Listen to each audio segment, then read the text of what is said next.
오후의 시작, 세상의 모든 정보. 안녕하세요. 아나운서 임지웅입니다. 한일 정상회담을 마친 이재명 대통령이 미국 워싱턴에 도착했습니다. 한미 정상회담에서는 안보와 경제 분야에 걸쳐서 폭넓은 협의가 있을 걸로 예정되는데요. 이 한미 원자력 협정 개정 논의도 거론되고 있습니다.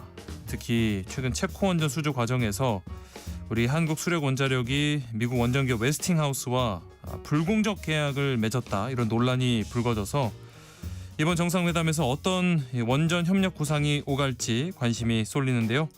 잠시 뒤 경제 포커스에서 관련 내용 살펴보겠습니다. 그리고 세모정 톡톡상담소 슬기로운 법률 생활에서는요, 이혼 소송보다 3배나 많다는 상속 관련 법적 분쟁에 대해서 살펴보겠습니다. 단순한 다툼을 넘어서 또 강력 사건으로 번지기도 하는데 이 상속 문제 자세히 살펴보고 관련 상담도 해드릴 테니까요. 궁금하신 분들 계속해서 청취 부탁드립니다. 저희 방송은 KBS 라디오 유튜브 채널을 통해서도 실시간으로 시청 참여하실 수 있습니다. 많은 관심 부탁드리면서 KBS 세상의 모든 정보 지금 시작합니다.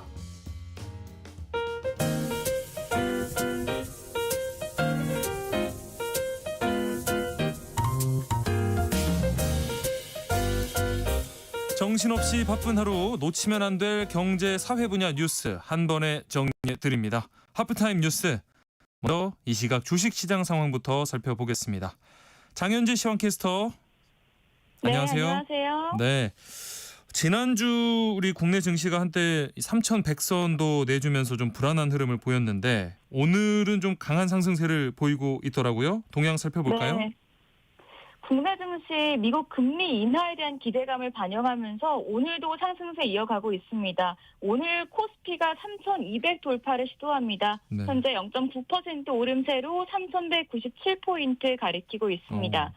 수급적으로는 오늘 기관만 매수 우위입니다. 기관이 862억 원 사자 포지션 취하고 있고요. 반면 외국인은 229억 원 매도 우위, 개인 역시 1,169억 원 팔자 포지션 취하고 있습니다. 오늘 시가총액 상위 대부분의 종목이 상승하고 있는데요. SK 하이닉스가 3% 넘는 상승세 시현하고 있고요. 또 원자력 대표주죠. 두산 에너빌리티가 급등합니다. 한미 정상회담에서 유의미한 원전 협력 방안이 나올 수 있다는 기대가 커진 데 따른 것으로 보입니다. 네. 코스닥 지수도 역시나 크게 오르고 있는 것 같은데요. 지금 흐름 어떨까요? 네, 코스닥 지수 급등 중입니다. 지난주에는 단 하루도 코스닥이 코스피를 이긴 적이 없었는데 네. 오늘은 좀 상황이 다릅니다. 네. 코스피 현재 1.79% 오르면서 796포인트 가리키고 있습니다. 이쪽에서는 오늘 외국인과 기관 쌍끌이 매수 우위를 보여줍니다. 외국인이 1,686억 원 사닥 포지션 취하고 있고 기관 역시 555억 원 매수 우위 기록하고 있습니다. 개인만 홀로 2,040억 원 팔아내고 있습니다. 시가총액 상위 종목단에서는 로봇 대표주인 레인보 로보틱스가 10% 넘는 급등세 기록하고 있고요. 네. 더불어서 알테오젠 등 제약바이오 대표주들이 미국 금리 인하 기대감을 반영하며 상승세 나타내고 있습니다. 네. 그러면 오늘 눈에 띄는 종목은 어떤 게 있을까요? 네, 오늘 로봇주가 굉장히 강합니다.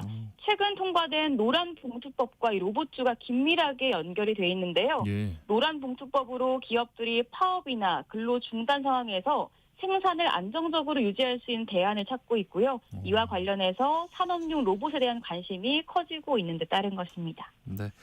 말씀해 주신 대로 미국 금리 인하 기대감이 높아지면서 금융시장이 즉각 반응하고 있는데 외환시장 현재 움직임 어떻습니까? 네, 오늘 외환시장 1,385원으로 하락 출발했는데요. 지금은 소폭 레벨을 높였습니다. 1,387원에 거래되고 있습니다. 네, 장현재 시황캐스터와 함께했습니다. 고맙습니다. 감사합니다. 자, 그럼 임선우 뉴스캐스터와 하프타임 뉴스 이어가 보겠습니다. 안녕하십니까? 안녕하세요. 자, 노동조합법 개정안, 이른바 노란봉투법이 여당 주도로 국회 본회의를 통과했는데 노사 간 입장은 극명하게 엇갈리고 있고요. 일단 시행되면 현장에서 어떤 점들이 달라지는지 한번 짚어볼까요? 네, 법의 핵심은 사용자 범위와 노동쟁의 대상을 확대하고 이 파업 노동자를 겨냥한 기업의 손해배상 청구를 제한하는 겁니다. 개정안은 하청 노조에 대한 원청의 단체 교섭 의무를 부과하는 방안이 담겼는데 근로자가 아닌 자의 노조 가입 제한 조항이 삭제되면서 배달이나 운송 등 특수 형태의 근로종사자의 노조 가입도 가능해지고요. 노동쟁이 대상의 구조조정, 정리해고, 사업 통폐합 등이 포함되는 것도 큰 변화입니다. 또 제일 중요한 부분이죠. 이 노조 파업에 대한 기업의 손해배상 청구를 제한하는 내용도 담겼는데 이 노동자의 권리를 보호하는 것이다. 기업의 재산권 침해다. 이 노사 간 입장이 극명히 갈리면서 유예기간이 끝나는 6개월 후부터 현장에 큰 파장을 불러올 것으로 보입니다. 당장 재계는 강한 유감을 나타냈습니다. 노란봉투법으로 기업 경영과 한국 산업 경쟁력이 큰 타격을 받을 것이라며 후속 법안을 통한 즉각적인 보완을 촉구했는데요. 기업들은 투자 결정이나 사업장 이전, 구조조정 같은 경영상 판단까지 노동쟁이 대상에 포함돼 경영권의 본질적 사항까지 침해될 것이다 우려를 표하고 있습니다. 또 노란봉투법이 우리나라의 대표 산업인 자동차와 조선, 철강 등에 특히 큰 타격을 미칠 것이라는 지적도 나오고 있는데요. 제조 과정에서 수백 개의 협력업체가 관여하기 때문에 모든 하청업체와 법적 분쟁을 겪어야 할 뿐더러 노조가 불법 행위를 하더라도 손해배상 청구가 제한돼 회사가 비용을 고스란히 다 떠나야 한다는 겁니다. 또 외국 투자 기업들이 한국을 떠날 것이라는 전망도 나오고 있는데요. 글로벌 기업들은 기업 경영권 안전성을 핵심 투자 조건으로 보고 있는데 이 노란봉투법이 이를 훼손해 한국 경제 투자 매력도를 낮출 것이란 우려고요. 최근 미국 상공회의소는 노란봉투법이 원청에 대한 과도한 책임 전가와 법적 불확실성 확대를 초래할 수 있다 지적하기도 했고 또 국내 최대 외투 기업 중 하나인 한국 GM도 고용노동부가 노란봉투법에 대한 기업계 의견을 청취하기 위해 마련한 간담회에서 본사로부터 사업장에 대한 재평가가 이뤄질 수 있다며 법안 제고를 요청하기도 했습니다. 네, 먼저 재계 반응을 살펴봤고 노동계 반응은 그런가 하면 이와 좀 상반된 의견이죠? 네, 노동계는 20년 수건이 풀렸다 일제히 환영하고 있습니다.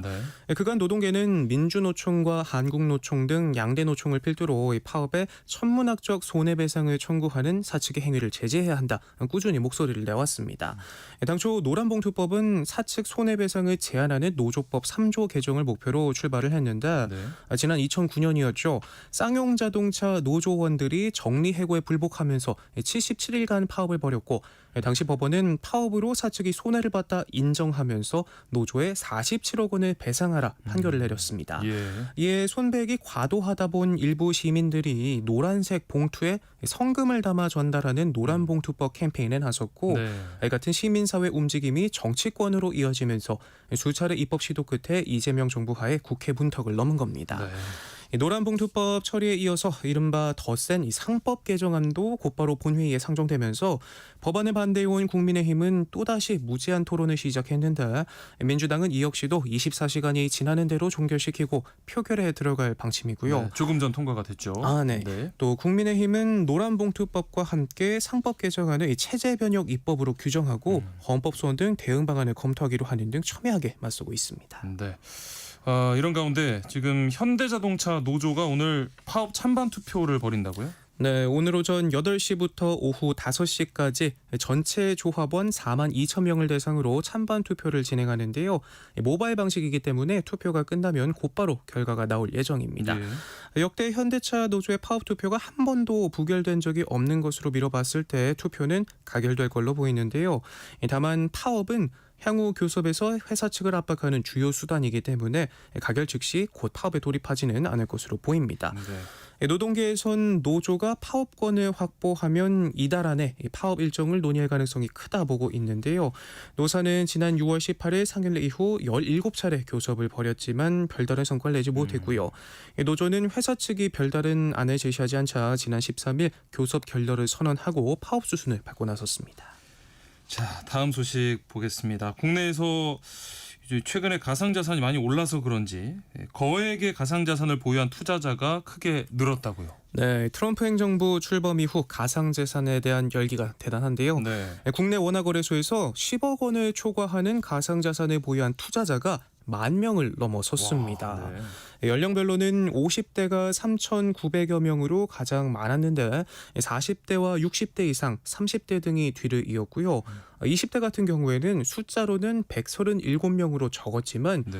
평균 보유액이 26억 원이 넘어서 다른 연령대보다도 월등히 높았다는 점이 눈길을 끕니다. 네. 10억 원 초과 보유자들은 1인당 평균 22억 원어치 이상을 보유했는데 전체 이용자 1인당 평균을 200배를 뛰어넘었다고 하네요. 네. 관련 소식 하나 더 짚어보면 보통 가상자산이라고 하면 시가총액 1위 비트코인 가장 먼저 떠올리잖아요. 그렇죠. 네. 그런데 요즘은 2위인 이더리움의 상승세가 무섭습니다. 사상 처음으로 4,900달러 선을 뚫어내면서 최고가를 새로 썼는데 최근 한 달 동안에만 30% 가까이 뛰면서 와. 시가총액이 5,800억 달러에 달합니다. 예. 미국 정부를 등에 업은 스테이블 코인 덕분인데 최근 스테이블 코인 발행사들은 미국 재무장관이 국채 발행 계획을 내놓기 전에 의견을 구해야 할 상대로까지 존재감을 키우고 있습니다. 네. 이렇게 스테이블 코인이 떠오르면서 핵심 발행 인프라인 이더리움 역시 곽강을 받는 모습인데 현재까지 발행된 스테이블 코인의 절반 이상이 이더리움 기반이고요. 전체 유통량의 98%가 넘는 비중을 차지하고 있는 테더와 서클 등 글로벌 톱2 발행사들도 이더리움을 활용하고 있습니다. 네. 이 같은 이유로 최근 미국 상장사들 사이 긴 호흡을 갖고 투자하는 이더리움 트레저리 전략이라는 것도 유행을 하고 있는데 5만 개가 채 안 됐던 보유량은 불과 한 달 새 86만 개를 넘어섰을 정도고요. 네. 현재까지 전 세계 기업들이 보유한 이더리움 수는 410만 개를 돌파했습니다. 이 밖에 최근 미 증권당국이 리퀴드 스테이킹을 증권으로 간주하지 않는다 공식 발표한 점이나 우리 돈 1경원에 달하는 미국의 대표적 퇴직연금 계좌에도 가상자산이 담길 수 있게 되는 등 뒷심을 실어주는 정책들도 꾸준히 나오면서 가격을 자극하고 있고요. 예. 시장에선 이더리움을 월가의 블록체인이라고까지 부르기 시작하면서 단순한 시총 2위 가상자산이 아니라 탈중앙화 금융 디파이와 토큰화, 스마트 계약 생태계 핵심 인프라로 보는 시선이 커지면서 전통금융 인프라 유사한 시스템에서의 중심적 역할에 주목하고 있습니다. 네. 자, 한편 최근에 특히 이 공무원의 인기가 시들해졌다고 하던데 뭐 이유가 뭘까요? 네, 한때 최고로 꼽혔던 공무원이지만 네. 말씀하신 것처럼 최근 인기가 크게 꺾였다고 합니다. 통계청이 조사를 해봤더니요. 일반직 공무원을 준비한 청년은 4년 연속 줄면서 올해는 2017년 관련 통계 집계 이래 최소치를 나타냈습니다. 정점인 2021년과 비교하면 4년 새 절반 이하로 쪼그라들었는데 네. 행정고시 등 5급 공채, 변리사, 회계사 등이 포함된 고시와 전문직 준비생도 같은 기간 꾸준히 줄었고 교직과 공기업도 비슷한 양상을 보였습니다. 네. 반면 민간 기업은 반대로 준비생이 늘면서 관련 통계 집계 일에 가장 많았는데 이렇게 공무원 인기가 시들해진 데에는 낮은 처우, 악성 민원과 조직 문화가 꼽힙니다. 아하. 인사혁신처의 조사에 따르면 역시나 가장 큰 이유로는 민간에 비해 낮은 보수가 꼽혔고요. 네. 악성 민원으로 인한 스트레스가 약 40%, 수직적인 조직 문화가 15%로 뒤를 이었는데 올해 공무원 보수는 작년보다 3% 올라 8년 만에 최대폭으로 인상됐다고는 하지만 떠나는 청년 인재들을 붙잡기에는 역부족인 것 같습니다. 이런 뭐 직종의 인기도 또 유행이 있는 것 같은데 언젠가 다시 또 공무원이 인기를 끄는 날이 오지 않을까 생각도 해봅니다. 해외에서 이 해킹 범죄 조직을 만들어서 뭐 유명 연예인이나 재력가들의 이렇게 명의를 해킹해서 자산을 탈취한 이 조직의 총책이 붙잡혔다고요. 네, 태국에서 붙잡혀 강제 송환된 30대 중국인 총책이 구속됐습니다. 네. 서울중앙지법은 어제 구속 전 피의자 신문을 마친 뒤 증거인멸과 도주 염려가 있다며 영장을 발부했는데요. 이 남성은 국내 유명 연예인 또 재력가들의 금융계좌와 가상자산 계정에서 총 380억여 원을 탈취를 했는데 네. 이동통신사 사이트를 해킹해 개인정보를 불법으로 수집해 피해자 명의로 휴대전화를 개통한 뒤 이들의 계좌에서 무단으로 자산을 이체했다고 합니다. 피해자 중에는 방탄소년단 BTS 정국도 있었는데요. 네. 입대 직후인 작년 1월 증권계좌 명의를 도용당해 84억 원 상당의 하이브 주식 총 33,500주를 탈취당한 사실이 알려지기도 했는데 네. 다만 소속사가 피해를 인지하고 지급정지 등 조치를 취해 실제 피해로는 이어지지 않았다고 하고요. 네. 이뿐만 아니라 이 대기업 회장부터 벤처기업 대표까지 여러 국내 재력가들도 피해를 봤다고 하는데 경찰은 추가 범행 여부를 수사 중입니다. 네. 자, 그리고 최근에 이 소비 쿠폰이 지급되고 나서 뭐 이의 신청이 줄지어서 들어왔다고 하던데 어떤 이유에서였을까요? 네, 1차 민생회복 소비 쿠폰이 지급된 지 3주 만에 6만 건이 넘는 이의 신청이 접수된 것으로 나타났는데요. 네. 이의 신청 사유는 해외 체류 후 귀국이 40%로 가장 많았습니다. 이 해외 체류자는 6월 18일부터 다음 달 12일 사이 귀국 후 출입국 사실 확인과 이의 신청 절차를 거치면 소비 쿠폰을 받을 수 있었고요. 네. 그 다음으로는 출생 관련 이의 신청이 많았는데 네, 소비 쿠폰 지급 기준일인 6월 18일 이후 출생한 신생아는 출생 신고를 마치고 다음 달 12일까지 이의 신청을 하면 지급 대상이 될 수 있습니다. 네. 이렇게 혹여 놓칠 뻔한 소비 쿠폰 다시 한번 확인이 필요한데요. 이의 신청은 국민신문고 홈페이지를 통해 접수할 수 있고 거주지 관할 읍면동 주민센터에서도 가능하다고 합니다. 네. 마지막으로 이 범죄도 고령화되고 있다는 소식이 있네요. 네, 경찰청에 따르면 지난해 범죄 피의자 중 50대 비중이 가장 높았고요. 40대, 60대 이상 20대 순으로 이어졌는데 네. 눈길이 가는 점은 60대 이상 피의자 비율이 매년 늘어나더니 처음으로 20대를 앞질렀다고 합니다. 아이고. 범죄 유형별로 보면 살인과 절도에서 60대 이상 피의자가 가장 큰 비중을 차지했는데 65세 이상 고령 살인 피의자는 44명으로 이 중 절반 이상인 29명이 무직이었고요. 네. 생계형 범죄가 많은 절도 피의자 역시 60대 이상이 10명 중 3명꼴로 가장 많았다는 점에서 초고령 사회로 접어들면서 시니어 세대 인구가 늘었고 노인 빈곤율이 높아지는 상황과 연관이 있는 것으로 풀이됩니다. 그만큼 우리 삶이 많이 팍팍해졌다는 의미일 것도 같아서 좀 마음이 아픈 소식이네요. 네. 하버타임 뉴스 여기까지 하겠습니다. 지금까지 임선우 뉴스캐스터와 함께했습니다. 고맙습니다. 고맙습니다. KBS 라디오 세상의 모든 정보 함께하고 계신 지금 시각은 12시 37분입니다. 이 시각 교통정보 알아보겠습니다.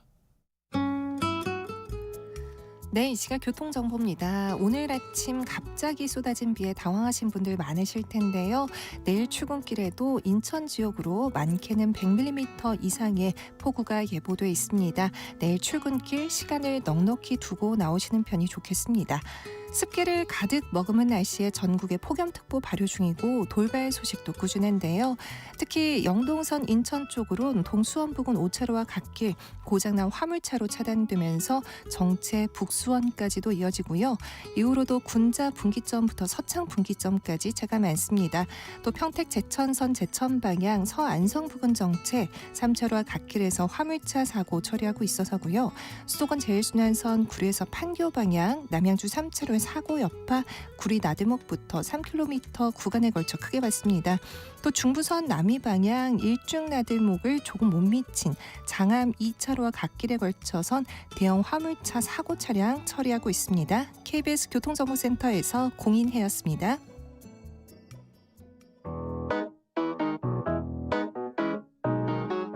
세상의 모든 정보는 청취자분들의 관심과 참여를 기다립니다. 방송 들으시면서 궁금한 점이 있거나 의견 공유하고 싶은 분들 계시면 문자 보내주세요. 추첨을 통해 모바일 쿠폰 보내드리겠습니다. 참여하실 번호는 샵 9730이고요. 짧은 문자 50원, 긴 문자 100원의 이용료가 부과됩니다. 콩 게시판을 통해서는 무료로 참여하실 수 있고요. KBS 1라디오 유튜브 채널을 통해서도 실시간으로 시청 참여하실 수 있습니다. 지난 정부에서 쾌거라고 강조했던 체코 원전 수주 과정에서 미국 원전기업 웨스팅하우스와 한국 수력원자력이 맺은 비밀 협약 내용이 뒤늦게 공개됐는데요. 우리에게 지나치게 불리하다면서 불공적 계약 혹은 굴욕 계약 이런 논란이 불거졌고요. 일각에서는 또 불가피했다 옹호론이 맞서면서 파장이 더욱 커지고 있습니다. 오늘 경제포커스에서는 KBS 허효진 기자와 함께 이 체코 원전 수주 과정에서 불거진 불공정 계약 논란 샅샅이 살펴보도록 하겠습니다. 안녕하십니까? 안녕하세요. 저희가 지난 6월에 이 최종 계약한 체코 원전 수주 관련 소식 우리 경제포커스 시간에 전해드린 바가 있는데 이 계약을 두고 최근에 다시 논란이 불거졌습니다. 네, 다시 이 체코 두코바니 원전 수출과 관련해서 이제 대략적인 흐름을 좀 짚어봐야 될 것 같아요. 예. 그러니까 지난해 7월에 한국수력 원자력 즉 한수원이 26조 원 규모의 체코 두코바니 원전 2기를 짓는 우선 협상 대상자로 선정이 됐습니다. 네. 역대 두 번째 수출이어서 의미가 적지 않았거든요. 예. 그런데 이제 여기서 경쟁자였던 미국의 원전 설계 기업 웨스팅하우스가 한국이 우리 기술을 도용했다면서 문제를 제기했습니다. 예. 그래서 이제 결국에 한수원과 이 웨스팅하우스가 비밀 계약을 맺었고요. 지난 1월 분쟁을 마무리하기로 합의를 했어요. 네. 그리고 나서 지난 6월에 체코 정부와 우리 정부가 본 계약을 체결을 한 거거든요. 네. 그래서 이때 경제 포커스에서 소식을 전해드렸고 이때 이제 이 비밀 계약이 뭘까 이렇게 추측을 했었는데 이 네. 내용이 뭐 거의 그대로 확인이 된 겁니다. 그렇죠. 예, 알려진 내용에 따르면 한수원과 한전은 올해 1월에 이 향후 50년간 원전 한 기를 수출할 때마다 6억 5천만 달러, 우리 돈 약 9천억 원 규모의 이제 일감을 주기로 했고요. 예. 또 1억 7,500만 달러, 우리나라 돈으로 약 2,400억 원의 기술 사용료를 내는 조항도 이제 담은 것으로 알려졌습니다. 네. 이 체코에 짓기로 한 원전이 2개니까 우리 돈 2조 원 이상을 미국 웨스팅하우스에 주기로 된 겁니다. 예. 여기에다가 이제 차세대 원전인 소형 모듈 원전 SMR을 독자 개발해서 수출할 때도 이 웨스팅하우스의 기술이 적용되지 않았는지 검증을 거치기로 한 것으로 알려졌습니다. 이러다 보니까 이제 불공정이다, 뭐 굴욕이다 이런 얘기가 나왔는데 결국에 이 웨스팅하우스의 이 기술 사용료를 내기로 했다는 건데 우리의 수출 1호인 아랍에미리트 바카라 원전하고 비교했을 때 과연 이게 굴욕 계약이라는 얘기가 나올 정도인지 궁금해요. 네, 이 기술 사용료 자체만 놓고 보면 그렇게 크지는 않다고 볼 수 있습니다. 네. 그러니까 26조 원 규모 전체 규모에서 기술 사용료가 4,800억 원이니까 한 뭐 2% 정도다 이렇게 보시면 되거든요. 예. 근데 이제 웨스팅하우스에 가는 돈이 이 기술 사용료뿐만이 아니라 기자재 를 이제 납품하는 이 물품 용역비도 있거든요. 네. 그래서 이걸 이제 전체 사업비로 놓고 보면 9.5% 가량이 된다고 합니다. 아. 네, 아랍에미리트 때랑 비교를 해보면 이때는 이제 전체 11% 가량이라고 하니까요. 네. 뭐 비슷하지만 이번이 좀 더 적은 수준은 맞습니다. 네, 네. 이 아랍에미리트 바카라 원전이랑 비교해 보는 건 이게 전체 사업 규모에서도 비슷하고 네. 또 이제 웨스팅하우스와의 이제 분쟁 같은 게 이제 꼭 닮아 있기 때문인데요. 네. 그래서 이 사업이 어땠냐 저번 6월에도 짚어드렸는데 일단 지금 현재로서는 적자가 난 상황이거든요. 네. 공사 기간이 좀 예상보다 길어졌고 비용도 증가해서 이 적자로 잡아둔 상태입니다. 여기에다가 이제 체코 같은 경우에는 이 원전을 지으면서 체코 현지 기업이 60% 정도 참여를 하기로 했고요. 네. 또 이제 주 40시간의 노동시간 규정이 있고 또 유럽연합의 엄격한 규제가 있어서 좀 수익률은 더 낮을 전망이에요. 아이고, 예. 그러니까 이제 웨스팅하우스에 떼주는 몫이 좀 적더라도 이 수익성을 낙관하기 힘든 부분이 있습니다. 게다가 이제 더 큰 쟁점은 이 합의에 따라서 향후에 한수원이 뭐 북미나 유럽 시장 같은 이런 선진 시장에 진출할 수 없다는 부분이잖아요. 네, 이제 전문가들이 공통적으로 좀 지적하는 건 이 계약 기간이 50년이 좀 과도하다 네. 이 부분이거든요. 네. 말씀하신 대로 이제 우리가 향후 이제 북미와 유럽 시장을 포기하기로 합의했다는 부분이 좀 쟁점이에요. 네. 이제 북미와 유럽, 뭐 일본, 영국, 우크라이나 시장은 웨스팅하우스가 맡고 한수원은 뭐 중동이나 동남아시아, 아프리카 일부 국가에서만 신규 원전 수주 활동을 하기로 했습니다. 네. 그래서 이제 실제로 이제 우리가 수년 동안 이제 공들여 왔던 이제 폴란드에서도 수주를 포기하고 이제 철수한 것으로 확인이 됐고요. 네. 뭐 스웨덴, 슬로베니아, 네덜란드 등에서도 포기를 했다고 합니다. 예. 이 세계 원자력 협회 자료에 따르면 우리가 맡기로 한 이 뭐 중동 동남아시아 이쪽 지역은 이제 현재 계획된 원전이 한 38기 정도인데 이게 전체 시장의 9.2% 정도라고 하고요. 네. 반면에 이제 웨스팅하우스에서 맡기로 한 부분은 이것보다 규모가 2.7배가 커서 이게 불공정 계약이다 이런 논란에 불을 지피고 있습니다. 여러모로 봤을 때 불리한 점이 많아 보이는데 이런 계약을 맺은 한수원은 어떤 입장을 보이고 있습니까? 이 계약 내용이 알려지고 나서 이제 논란이 일었고 이제 지난 19일에 국정감사가 잡혔거든요. 네. 그래서 이제 여기 나온 한수원 사장의 발언을 종합을 해보면 공정하다고 할 수는 없다. 하지만 이익을 남길 만하다. 이렇게 판단을 한 것으로 보입니다. 네. 그러니까 웨스팅하우스에 가는 목과 비중이 좀 당장은 커 보이지만 향후 장기적으로 봤을 때 이제 원전 수출 사업에 있어서 일정 이익을 남길 수 있다는 어떤 경영적 판단을 한 것으로 보이거든요. 예. 이 아랍에미리트 바카라 원전 사업에서도 이 한수원 비슷한 입장을 보여왔어요. 그러니까 네. 적자 사업이 되더라도 이 한국 원전 수출 이 사업의 이 기반을 닦을 수 있다라는 첫 점. 수출이었으니까. 네. 그리고 이제 뭐 일단 국내 원전 생태계에 이제 여러 민간 기업 같은 데다가도 이제 대량의 일감을 공급한 점 등을 이제 종합적으로 판단을 받아야 된다는 입장이거든요. 네. 그러니까 이제 뭐 경제적 파급 효과가 컸고 이제 한국과 이제 아랍에미리트 간의 이제 양국의 교류 협력 범위 확대라든가 뭐 이런 점들까지 이제 유무형적인 가치에 대한 판단이 종합적으로 이루어져야 된다. 그렇게 얘기를 하고 있어요. 그래서 그래서 요번 이제 체코 원전 수주와 같은 경우에도 좀 비슷하게 생각을 하는 게 아닌가 이렇게 좀 추정이 되고 있습니다. 이제 뭐 계속 거듭 말씀드린 것처럼 웨스팅하우스로 가는 이 목과 비중이 꽤 커 보이는데 공급망이 없다라는 건 구체적으로 어떤 걸 얘기하는 걸까요? 네네, 이 황조 사장이 이 얘기한 부분 중에 네. 이제 웨스팅하우스에 큰 몫이 가는 걸로 보이지만 웨스팅하우스 공급망이 없다라고 네. 얘기를 했거든요. 네네.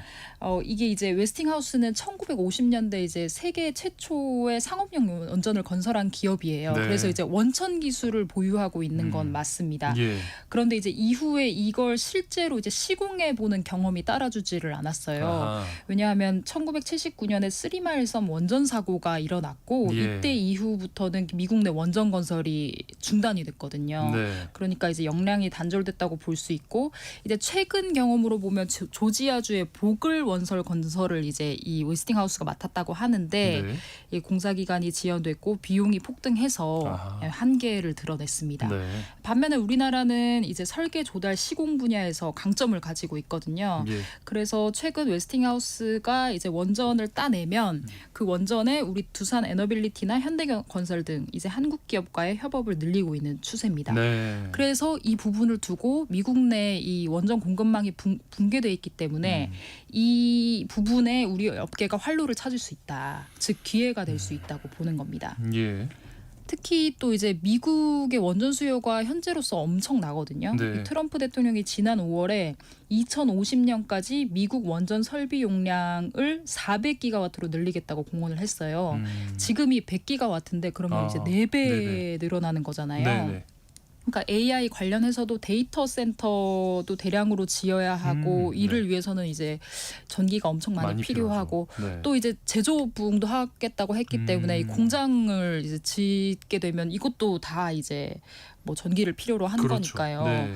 일단 2050년까지 300기가와트를 늘리려면 이제 원전 한 기당 1기가와트라고 치면 300기가 더 오. 필요한 거고요. 네. 일단 2030년까지 우선 10기라도 착공을 하자 이렇게 얘기를 하고 있기 때문에 미국으로서도 매우 시급하고 중요한 일이 됐습니다. 예. 그런데 웨스팅하우스가 이걸 뭐 독자적으로 다 할 수도 없고 뭐 그럴 능력도 되지가 않는다는 거죠. 네네.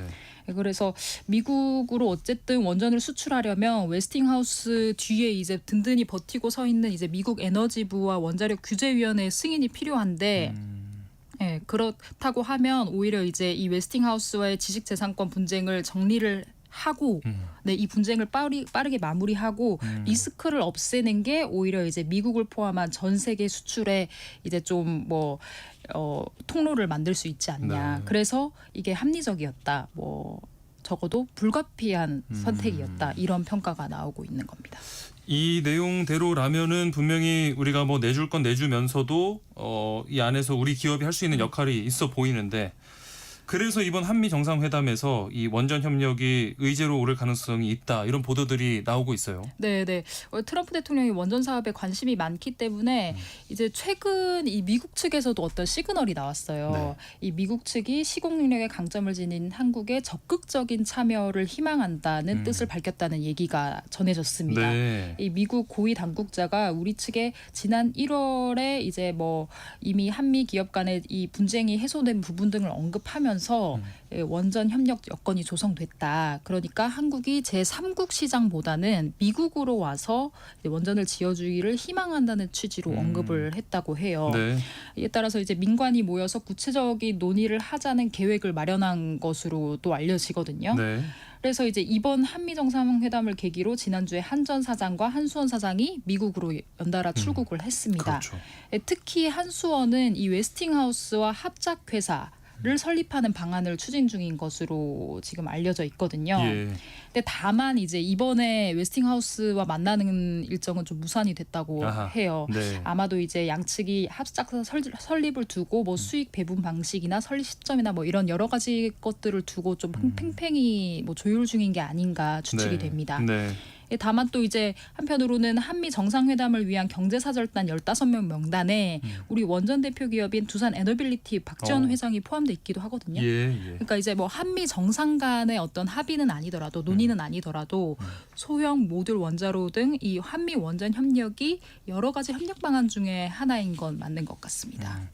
어쨌든 이번 뭐 정상회담을 계기로 좋은 기회가 될 수 있다는 생각은 드는데요.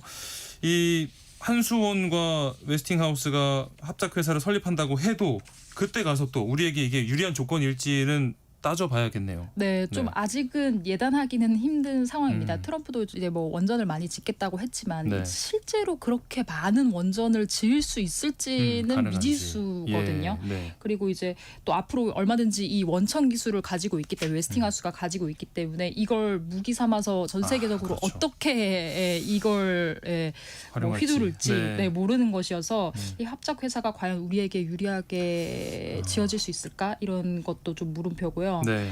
또 이제 우리나라 공기업이 웨스팅하우스의 협력사가 돼서 각종 리스크를 부담하는 것도 좀 문제로 꼽힙니다. 좀 네. 이번 합의를 비판하는 측에서는 이번 합의로 이제 우리가 웨스팅하우스의 하청이 된 거라고까지 얘기를 하거든요. 네. 그러니까 아무래도 이제 설계보다는 현장을 담당하는 쪽에서 아무래도 리스크를 지게 되어 있기 때문에 그렇죠. 이 부분도 좀 고려해 봐야 될 부분이고요. 네. 그런데 이제 반면 이제 이 원천 기술을 보유한 미국과 이제 시공 쪽에 이제 엄청난 강점을 가지고 있는 우리가 정말 공동의 이익을 설정하고 실질적으로 결합을 할 수 있다면 이거는 이제 전 세계 원전 시장에서 네. 압도적 우위를 점할 수 있는 거기 때문에 네. 그런 기대도 나오는 게 사실입니다. 굉장한 위기임에는 분명한데 또 이 위기가 기회가 될 수도 있으니까 앞으로 잘 풀어가야 될 텐데 지금 대통령실에서도 이 웨스팅하우스와의 비밀 계약 관련해서 진상조사를 지시를 했습니다. 앞으로 해결해야 할 부분은 어떤 게 있을까요? 이 체코 원전 수주 관련한 논란을 보면서 좀 아쉬웠던 거는 이번이 처음이 아니라 두 번째라는 거거든요. 네. 이 지식재산권 우려는 사실 우리나라가 원전 수출 사업에 뛰어들 때부터 꾸준히 제기돼 온 겁니다. 네. 이제 뭐 아랍에미리트 때부터 문제가 돼서 결국에는 이제 웨스팅하우스의 원천 기술을 인정하고 우리가 그 기술을 사용하는 대가로 이제 협정을 맺어서 이 로열티를 지급해 왔거든요. 네. 근데 이 협정 만료가 2020년이었고 이제 당시 정부에서도 이게 독자 수출이 가능할지 판단이 어렵다 이렇게 분석을 했는데 네. 이것에 대한 마무리를 짓지 않고 이번에 이제 또 체코 무리하게. 이 수주전에 뛰어든 거죠. 그래서 네. 또 비슷한 결과를 낳았다는 게 되게 좀 아쉬운데 그러니까 이번에 아예 뛰어들었을 때 우리의 독자 기술로 만든 원전이다. 이거를 아예 정말 클리어하게 증명해서 이 분쟁을 마무리 짓든가 아니면 처음부터 이제 웨스팅하우스 합작 회사를 만들어서 그렇죠. 뛰어들든가 네. 이렇게 했다고 하면 지금의 논란을 피할 수 있었을 거라는 좀 아쉬움이 들고요. 이와 별개로 이제 또 우리나라에서는 이 소형 모듈 원자로 SMR을 이제 독자적으로 이제 좀 독자적인 특허를 확보하기 위해서 이제 추진을 한다고 해요. 예. 네, 그래서 그 부분도 같이 좀 가져가야 될 것 같고 또 또 이번 논란을 계기로 이제 원전 사업에 대한 이제 범국가적인 이 정책 방향을 좀 점검해야 될 필요가 있을 것 같습니다. 네. 뭐 지금 이재명 대통령은 재생에너지 중심으로 가겠다라고 하면서 보조적으로 원전의 필요성을 언급하는 그런 수준이거든요. 예.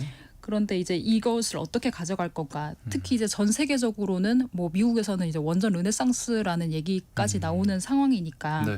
이 정부는 그간 어떤 역할을 했어야 했고 앞으로 어떤 역할을 할지 또 이제 이런 독자적인 기술로 이 우리만의 원전을 확보할 수 있을지 이 앞으로 K 원전이 나아갈 길은 뭔지에 대한 좀 구상이 필요한 시점 같아 보입니다. 앞으로 우리나라의 어떤 먼 미래를 보고 향후 몇 년 안에 중요한 결정들이 이루어질 것 같습니다. 계속해서 잘 지켜보도록 하겠습니다. 경제포커스 오늘 여기서 마무리합니다. KBS 허효진 기자와 함께했습니다. 고맙습니다. 감사합니다. KBS 세상의 모든 정보 1부 순서는 여기서 마무리하고요. 2부에서는 오늘 꼭 알아야 할 정치 국제 이슈들 전해드리는 오늘의 뉴스, 세모정 톡톡 상담소에서는 슬기로운 법률 생활, 그리고 한 끼 실록 코너까지 기다리고 있습니다. 계속해서 많은 청취 부탁드립니다. 2부에 다시 찾아오겠습니다.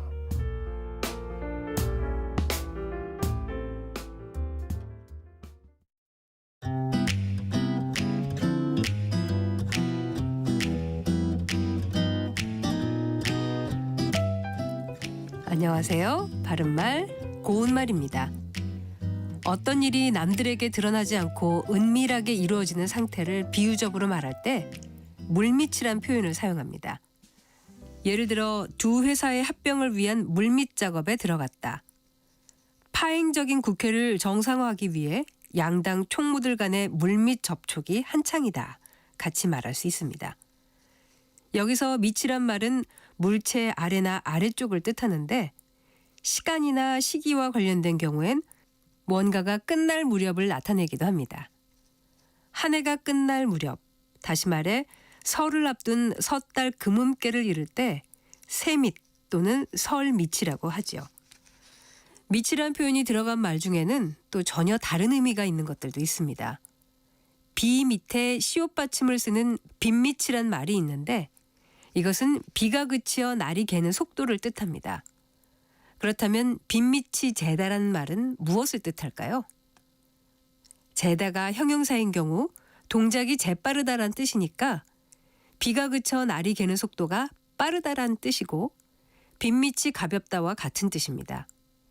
반면에 빗밑이 무겁다란 말은 비가 그쳐 날이 개는 속도가 느리다는 뜻이죠. 또 죄밑이란 말도 있는데요. 이는 지은 죄로 인한 마음의 불안이란 뜻도 있고 범죄의 진상이란 뜻도 있다는 것 함께 알아두셔도 좋겠습니다. 지금까지 바른말 고운말 아나운서 국혜정이었습니다.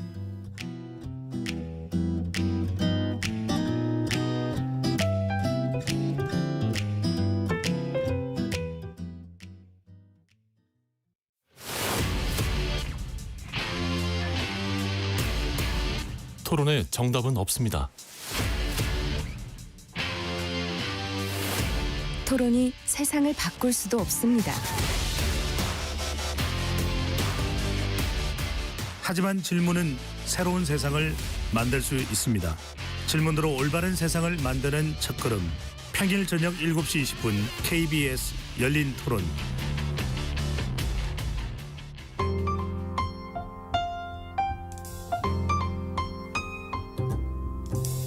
어떤 하루 보내고 계신가요? 눈코 뜰 새 없이 바쁘게 지나가는 한 주. 따뜻한 시선으로 하루를 마무리합니다. 당신을 위한 지식 쉼터. 오늘 밤 일라디오. 월요일부터 금요일. 매일 밤 10시 5분에 시작합니다.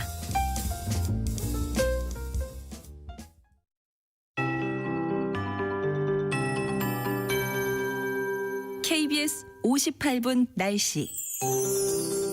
오늘과 내일 사이 비 소식이 있지만 폭염의 기세는 여전합니다. 현재 서울을 비롯한 많은 지역에 폭염 경보가 발효 중이고요. 오늘도 낮 기온이 서울 32도, 광주와 부산 33도, 대전, 제주 34도, 대구 35도까지 오르는 가운데 비구름 때문에 습도가 높아서 매우 무덥겠습니다.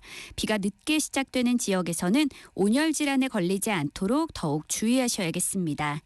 현재 경기 북부와 강원 내륙, 인천과 서울 일부 지역에 비가 산발적으로 내리고 있습니다.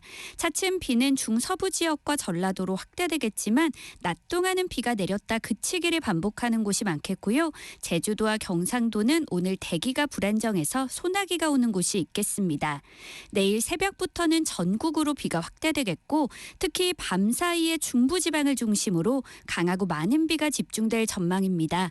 앞으로 인천과 경기 북부에는 많게는 100mm 이상, 수도권과 강원 내륙, 충청도와 전라도는 20에서 곳에 따라 80mm 이상, 경상도와 제주도는 5에서 30mm 정도의 비가 내리겠고요. 강원 동해안은 5mm 안팎으로 비의 양이 무척 적겠습니다. 현재 서울의 기온은 30.1도입니다. 송소진입니다.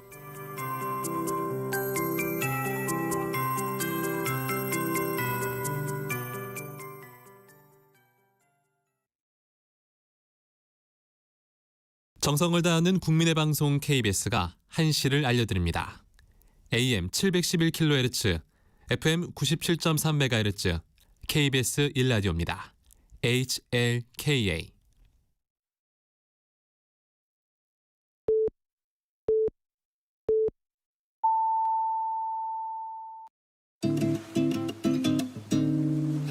나른한 오후를 책임질 영양 만점 지식 비타민.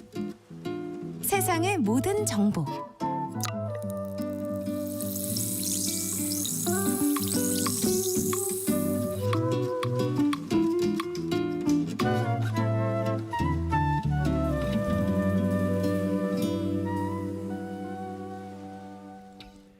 세상의 모든 정보 2부 시작합니다. 2부에서는요. 정치, 국제 이슈를 전해드리는 오늘의 뉴스와 또 청취자 여러분들의 작은 궁금증도 신속 정확하게 해결해드리는 세모정 톡톡 상담소, 월요일 코너로 슬기로운 법률 생활 기다리고 있습니다. 오늘은 상속에 관한 법률 정보 얘기 나눠볼 텐데요. 이 상속 분쟁 문제를 어떻게 풀어야 할지 두루 살펴볼 예정입니다. 평소에 이 주제 관련해서 궁금한 점 있으셨다면 저희가 상담도 해드리고 또 추첨을 통해서 5분께 모바일 햄버거 쿠폰도 보내드릴 예정이니까요. 미리 문자 보내주시기 바랍니다. 문자 보내실 곳은 샵 9730번입니다. 짧은 문자는 50원, 긴 문자는 100원의 정보 이용료가 들고요. 콩 게시판으로는 무료로 참여하실 수 있습니다. 그럼 먼저 라디오 정보센터 뉴스 전해드립니다. 방일 일정을 마치고 미국으로 출국한 이재명 대통령이 기내에서 기자 간담회를 갖고 한미 정상회담은 국익을 최우선으로 임하겠다고 밝혔습니다. 북한 문제는 제한 없이 필요한 이야기는 다 하겠다고 말했습니다. 이재명 대통령은 국민의힘 당대표 선거와 관련해 내란에 동조한 것 같은 정치인 지도그룹이 형성되는 것은 참 어려운 문제라면서도 공식적인 야당 대표가 선출되면 당연히 대화해야 한다고 밝혔습니다. 내란 특검팀이 박성재 전 법무부 장관과 심우정 전 검찰총장에 대해 압수수색을 통한 강제 수사에 착수했습니다. 한덕수 전 총리의 구속영장 심사는 27일 오후에 열립니다. 윤석열 전 대통령의 부인 김건희 씨가 구속 후 4번째 조사를 받기 위해 특검팀에 출석했습니다. 김 씨를 둘러싼 각종 의혹에 얽혀있는 건진법사 전성배 씨도 구속 이후 처음으로 특검에 출석했습니다. 지금까지 라디오 정보센터 뉴스 정한나였습니다.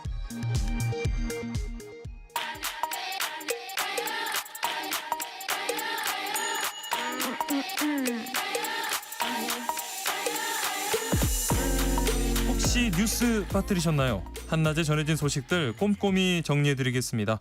오늘의 뉴스 조현정 시사평론가와 함께합니다. 안녕하세요. 네, 안녕하세요. 이재명 대통령이 한미 정상회담을 위해서 지금 미국에 도착을 했습니다. 미국으로 향하기 전에 이제 일본을 먼저 들러서 이 한일 정상회담을 먼저 했는데 우선은 한일 정상회담 내용부터 정리해 볼까요? 네, 한일 국교수교 정상화 이후에 역대 대통령 중 처음으로 미국 가기 전에 일본에서 양자 그렇죠. 외교 시작을 했어요. 네. 미국에게는 어떤 한미일 협력에 대한 강조를 보여주는 것이고 또 뭐 이재명 정부에 대한 어떤 오해, 뭐 친중이다 이런 거에 대해서 오해를 불식시키는 전략이 있을 것이고 네. 그러면서 한국, 일본 모두 좀 처지가 비슷해요. 미국발 그렇죠. 관세로 인한 고민이 또 필요한 시점이기도 하고 예.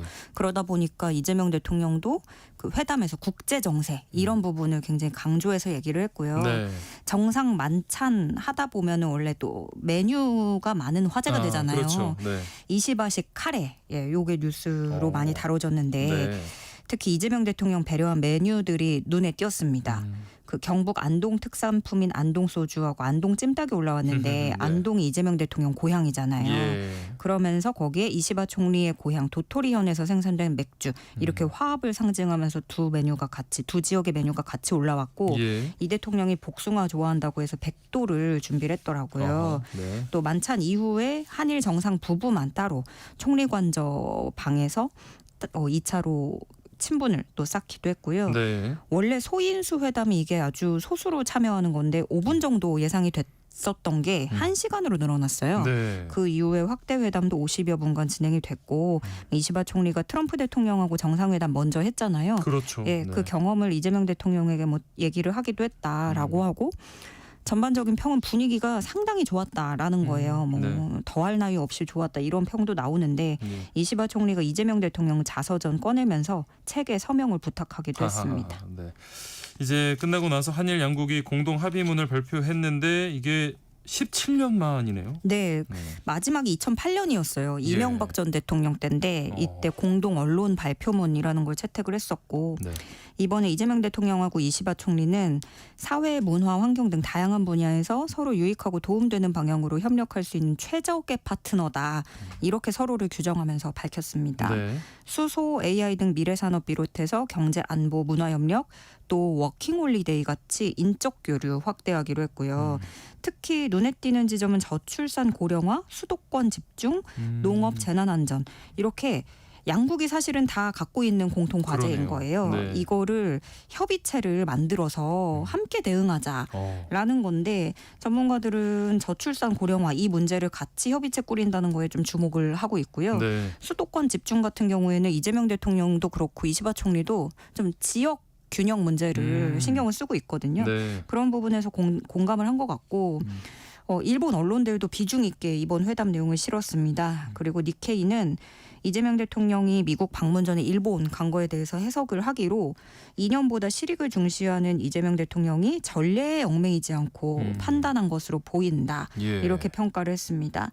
특히 이번에 한일 정상회담에서는 김대중 오부치 선언 계승한다는 내용을 담아서 어떻게 보면 이게 뭐 평가가 엇갈릴 수는 있어요. 그러니까 반성이라는 게 간접적으로 언급됐다라는 평가인데 왜 그러냐면 이 김대중 오부치 선언 자체가 그 당시 오부치 일본 총리가 통절한 반성과 마음으로부터 사죄에 대한 뜻을 표명한다. 이 내용이 골자거든요. 네, 네. 그거를 계승한다라는 거는 어쨌든 일본이 과거사에 대한 인식을 함께 하겠다라는 간접적인 걸로 해석이 되는데 네.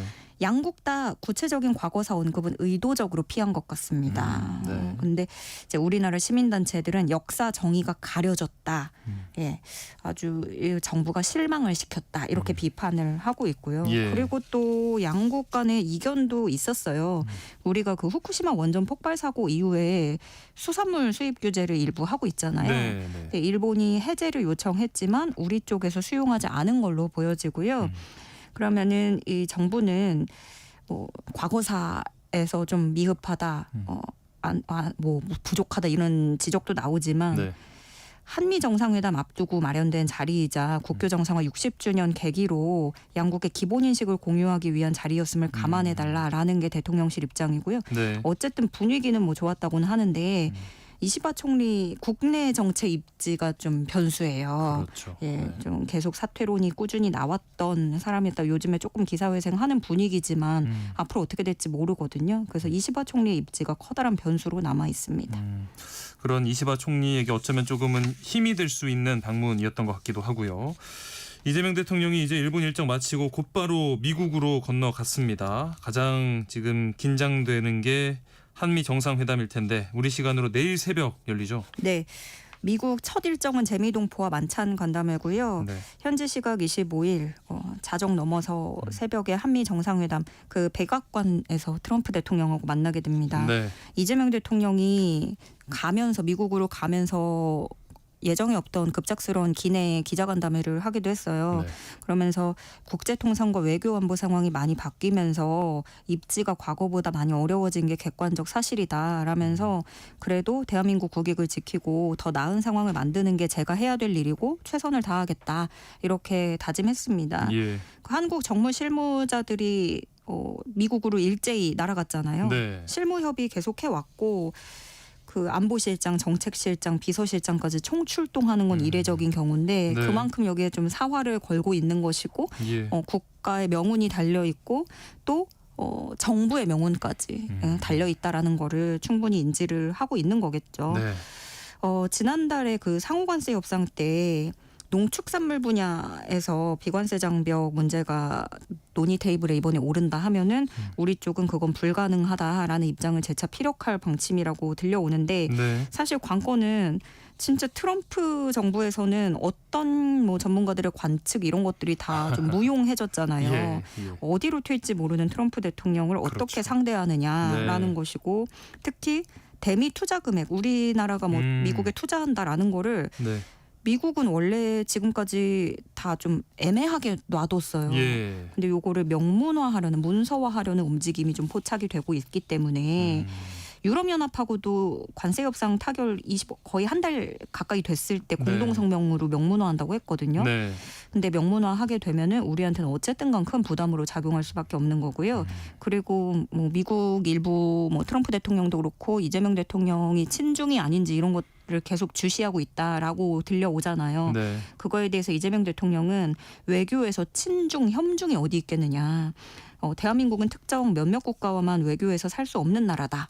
이렇게 얘기를 하면서 근간은 한미동맹, 한미일 동맹이 매우 중요하고 그렇다고 해서 다른 중요한 국가의 관계를 단절하거나 적대화해서는 안 된다. 이런 부분을 강조하기도 했고요. 예. 그리고 또 이렇게 이재명 대통령이 일본, 미국 차례로 방문하고 있는 사이에 어제 중국 특사단, 이 특사단은 여야 인사들로 꾸려져 있는데 네. 특사단이 중국으로 갔습니다. 그래서 왕이 외교부장 면담하고 이재명 대통령 친서를 전달하기도 했습니다. 네. 한낮의 교양 파트너 여러분께서는 지금 세상의 모든 정보와 함께하고 계십니다. 자, 국회로 가서요. 오늘 이 상법 개정안까지 국회 본회의를 통과하면서 방송 3법, 노란봉투법, 상법 개정안 모두 국회 문턱을 넘게 됐네요. 네, 국민의힘이 무제한 반대 토론 필리버스터 돌입했지만 막을 수가 없었고요. 네. 야당도 사실상 이거는 요식행위가 돼버렸거든요. 이번에 처리된 상법 개정안은 기존에 지난달에 처리했던 법안에다가 집중투표제 도입하고 감사위원 분리선출 확대 이거를 추가로 담은 일명 더 센 상법 개정안이다라고 하는데 민주당에다가 조국혁신당 이런 법여권 의원들만 표결에 참여를 했고 네. 국민의힘은 불참했고 개혁신당 의원들은 기권표를 던졌어요. 예. 그리고 노란봉투법 이게 먼저 더 처리가 됐는데 원청과 하청과의 노사교섭 의무를 규정하는 내용이고요.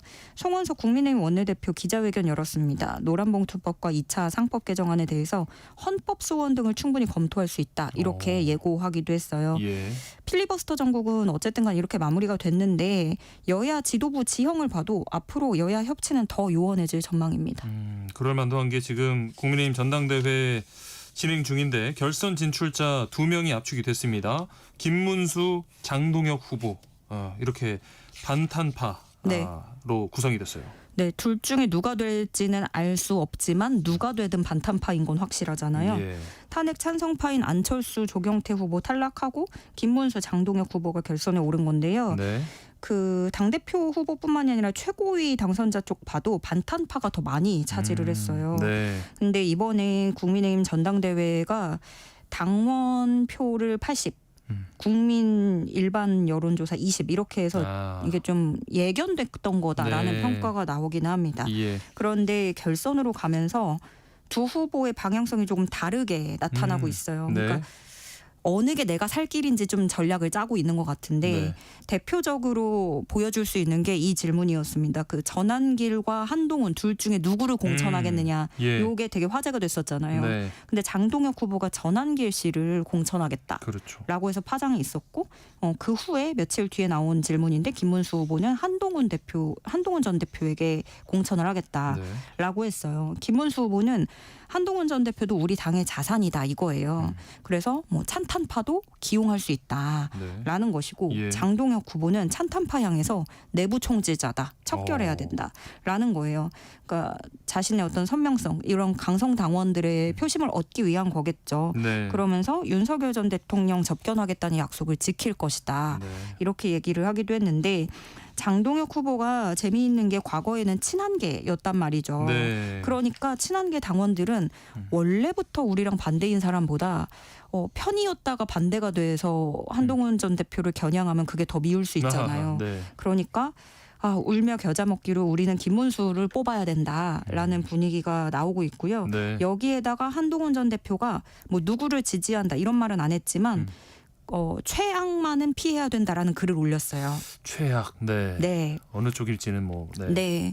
그러나 이거에 대해서 해석은 김문수를 뽑아야 된다라는 메시지라는 해석이 따라 붙고 있는 거죠. 예. 어쨌든 친한계 지지자들은 여러모로 뭐 김문수 후보 쪽으로 가겠지만 국민의힘 분위기가 민주당 정청래 체제의 이제 반대급부로 좀 야당도 점점 더 극으로 가는 좀 그런 네. 모습이 있는 것 같고요. 네.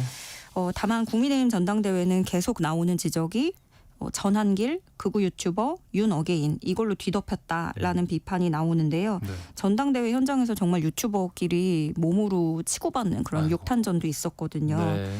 근데 특히나 안철수 후보 같은 경우에는 원래 계엄 책임론에서 좀 자유롭고 그래서 재평가론도 부상하다가 전한길 씨 뛰어들면서 당 분위기가 완전히 이렇게 강성으로 가게 됐거든요. 네.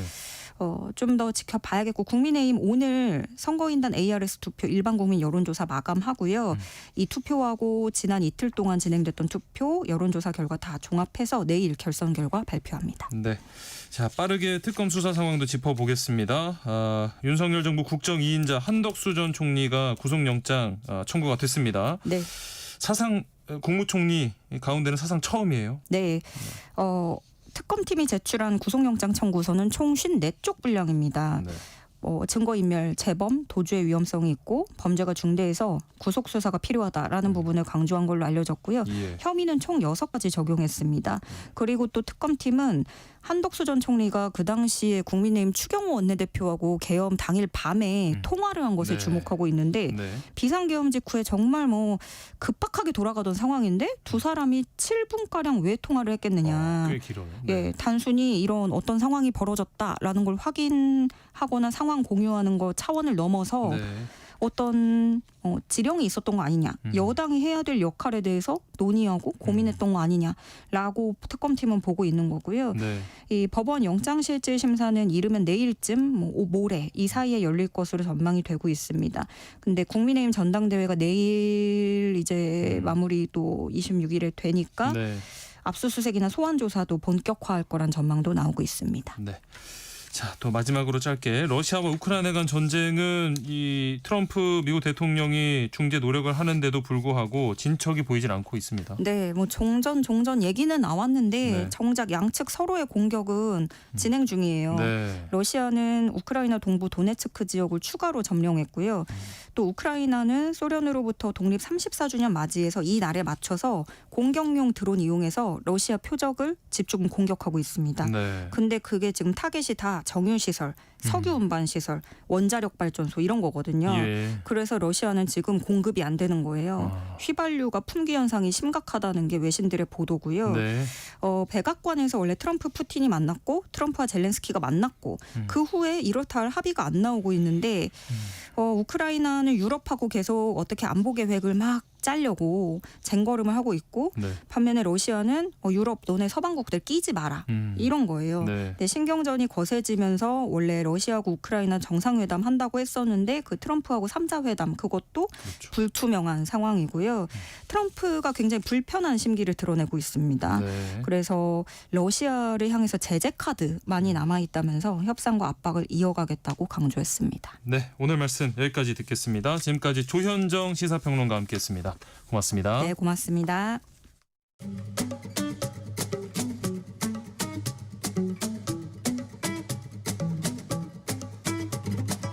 지금 바로 세모정에 물어보세요. 당신의 모든 궁금증을 풀어드리는 세모정 톡톡 상담소. 생활 속 다양한 궁금증을 전문가와 함께 시원하게 풀어보는 세모정 톡톡 상담소. 월요일엔 일상 속 법과 관련된 의문점 쉽고 정확하게 설명해 드립니다. 슬기로운 법률 생활 천수희 변호사와 함께합니다. 안녕하십니까? 안녕하세요. 오늘은 어떤 내용 알아볼까요? 네, 저희가 이제 드라마를 보다 보면은 이혼 소송이나 상속 분쟁 같은 자극적인 소재들이 나오곤 하는데요. 네. 많은 분들이 상속 분쟁 관련해서는 부자들만의 일이지 뭐 나에게는 해당되는 일이 아니다라고 네. 생각을 하세요. 네. 뭐 저도 그렇게 생각을 하거든요. 근데 네. 사법 통계를 모아둔 사법 영감에 따르면은 2023년 기준으로 접수된 재판상 이혼 건수가 네.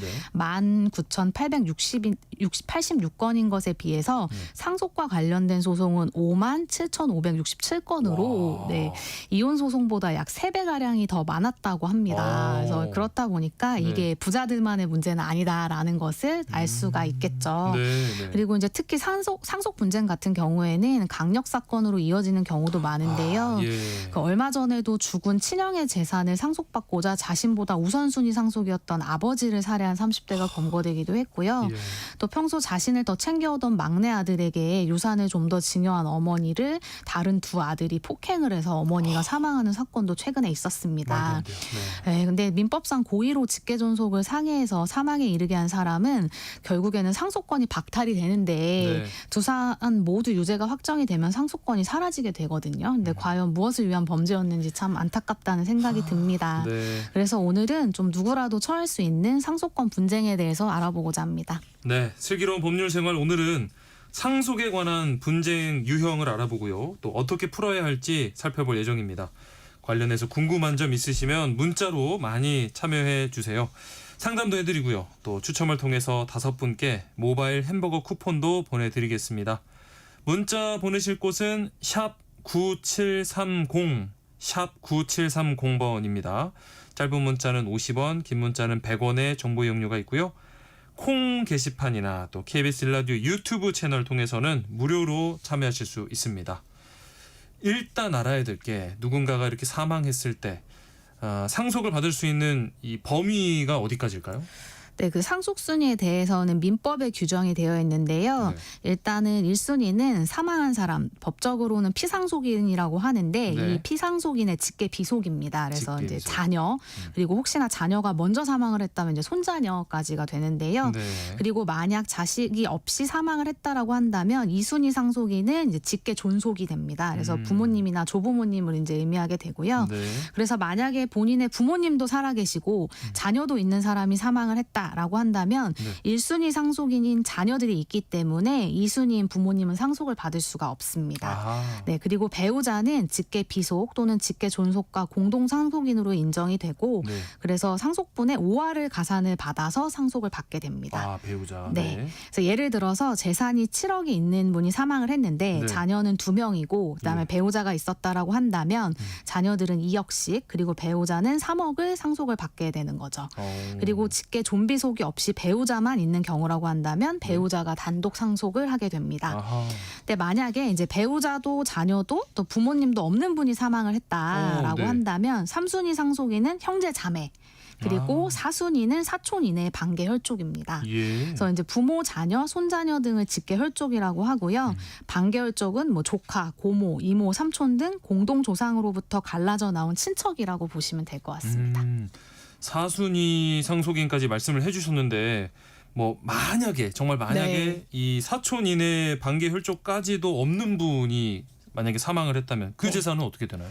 네, 사촌 이내의 반계열족을 포함해서 이제 법적 상속인이 아무도 없는 경우에는 네. 법원이 상속재산 관리인을 선임하게 됩니다. 예. 그래서 그 상속재산 관리인이 상속인이 진짜 없는지 이제 확인하는 절차를 거치게 되고요. 네. 그리고 나서 진짜 상속인이 없다라고 밝혀지면 그때는 피상속인의 뭐 사실혼 배우자나 피상속인을 요양 간호한 사람들이 이제 사망한 사람의 재산을 나누어 달라고 법원에 청구할 수가 있습니다. 그래서 이분들을 특별 연고자라고 하는데요. 예. 근데 이제 이걸 바꿔 말하면은 사실혼 배우자의 경우에는 상속인이 있는 경우에는 상속을 받을 수가 없고 상속인이 그렇죠. 없어야 특별 수익을 받을 수 있다는 이야기가 됩니다. 그래서 네. 요즘에 이제 황혼 재혼을 하시면서 혼인신고를 안 하시는 분들이 있거나 아니면 네, 또 네. 젊은 분들이 혼인신고 없이 사실혼만을 유지하는 경우가 있는데 네. 이러한 경우에는 상속이 되지가 않습니다. 아하. 네, 그리고 또 특별 연고자에게 분배까지 끝내고 나서도 재산이 남는다라고 한다면 그때는 국고로 기속이 되게 됩니다. 아까 잠깐 언급을 살짝 해주긴 하셨는데 이 상속분은 계산이 어떻게 되는 건가요? 네, 상속분은 이제 아까도 말씀드린 대로 배우자만이 5화를 가산을 하게 되고 예. 나머지 동순위 상속인들은 동일한 금액을 받게 되는데요. 네. 그런데 이제 공동 상속인들 중에서 피상속인을 특별히 부양했거나 아니면 피상속인의 재산 유지 또는 증가에 특별한 기여를 한 경우에는 이제 기여분이라고 해서 좀 더 많은 상속분을 법원에서 인정해주는 제도가 있습니다. 예. 그래서 기여분은 이제 특별히 기여한 점이 인정이 되면 상속재산 가액에서 뭐 한 10%, 20% 보통 이렇게 이제 정해진다고 보시면 되고요. 네. 그리고 그 기여분 금액을 상속재산에서 공제한 다음에 나머지 상속재산만으로 공동 상속인들 사이에서 법정 상속분대로 나눠 가지게 됩니다. 기여분이 우선되는 거예요? 네, 맞습니다. 그래서 이전에는 자녀가 부모를 모시더라도 이거는 당연한 부양 의무라고 봐서 특별한 기여로 잘 인정을 하질 않았는데요. 네. 근데 최근에는 이제 고령화 및 워낙 또 부모님과 함께 사는 자녀가 적은 점들이 고려돼서 다른 형제들과 달리 혼자서 부모님의 생활비나 뭐 병원비를 부담하였다는 등의 사정이 있으면은 네. 우선 특별한 기여로 인정하고 기여도에 오. 대해서는 사안에 따라서 좀 결정을 하고 있습니다. 이런 식으로 좀 그 기여분이 인정된 사례들 몇 가지 소개해 네. 주실 수 있을까요? 뭐 예를 들면은 주택의 매매 대금을 자녀가 부담을 해서 부모님과 그 집에서 한 10년 이상 같이 살면서 뭐 경제적으로 또는 정서적 지원을 제공을 하고 또 예. 부동산을 관리해온 자녀에게는 50%의 기여분을 인정한 사례가 있고요. 네. 그리고 또 부모님이 토지를 매수하는데 자녀가 한 3억 7천만 원 정도를 송금을 해주고 그 토지에 있던 근저당권을 말소하는 등의 재산 유지에 특별히 기여를 했던 점이 있었던 사례에서는 기여분 30%를 또 인정하기도 했었습니다. 네. 그리고 또 10년 이상 부모님과 함께 거주하면서 부양을 하고 보험료 등을 장기간 납부한 자녀에게 기여분 20%가 인정한 사례도 있었습니다. 네. 그래서 이제 많은 분들이 조금 오해를 하시는 게 나도 오랫동안 부모님과 같이 살았다. 그러면 이제 기여분을 인정받을 수 있냐 이런 부분들을 조금 궁금해하시는 분들이 네. 있어요. 네. 그런데 자녀로서 통상적인 부양 의무의 이행으로 평가가 되거나 좀 증거가 부족한 경우에는 기여분 청구가 이제 기각이 됩니다.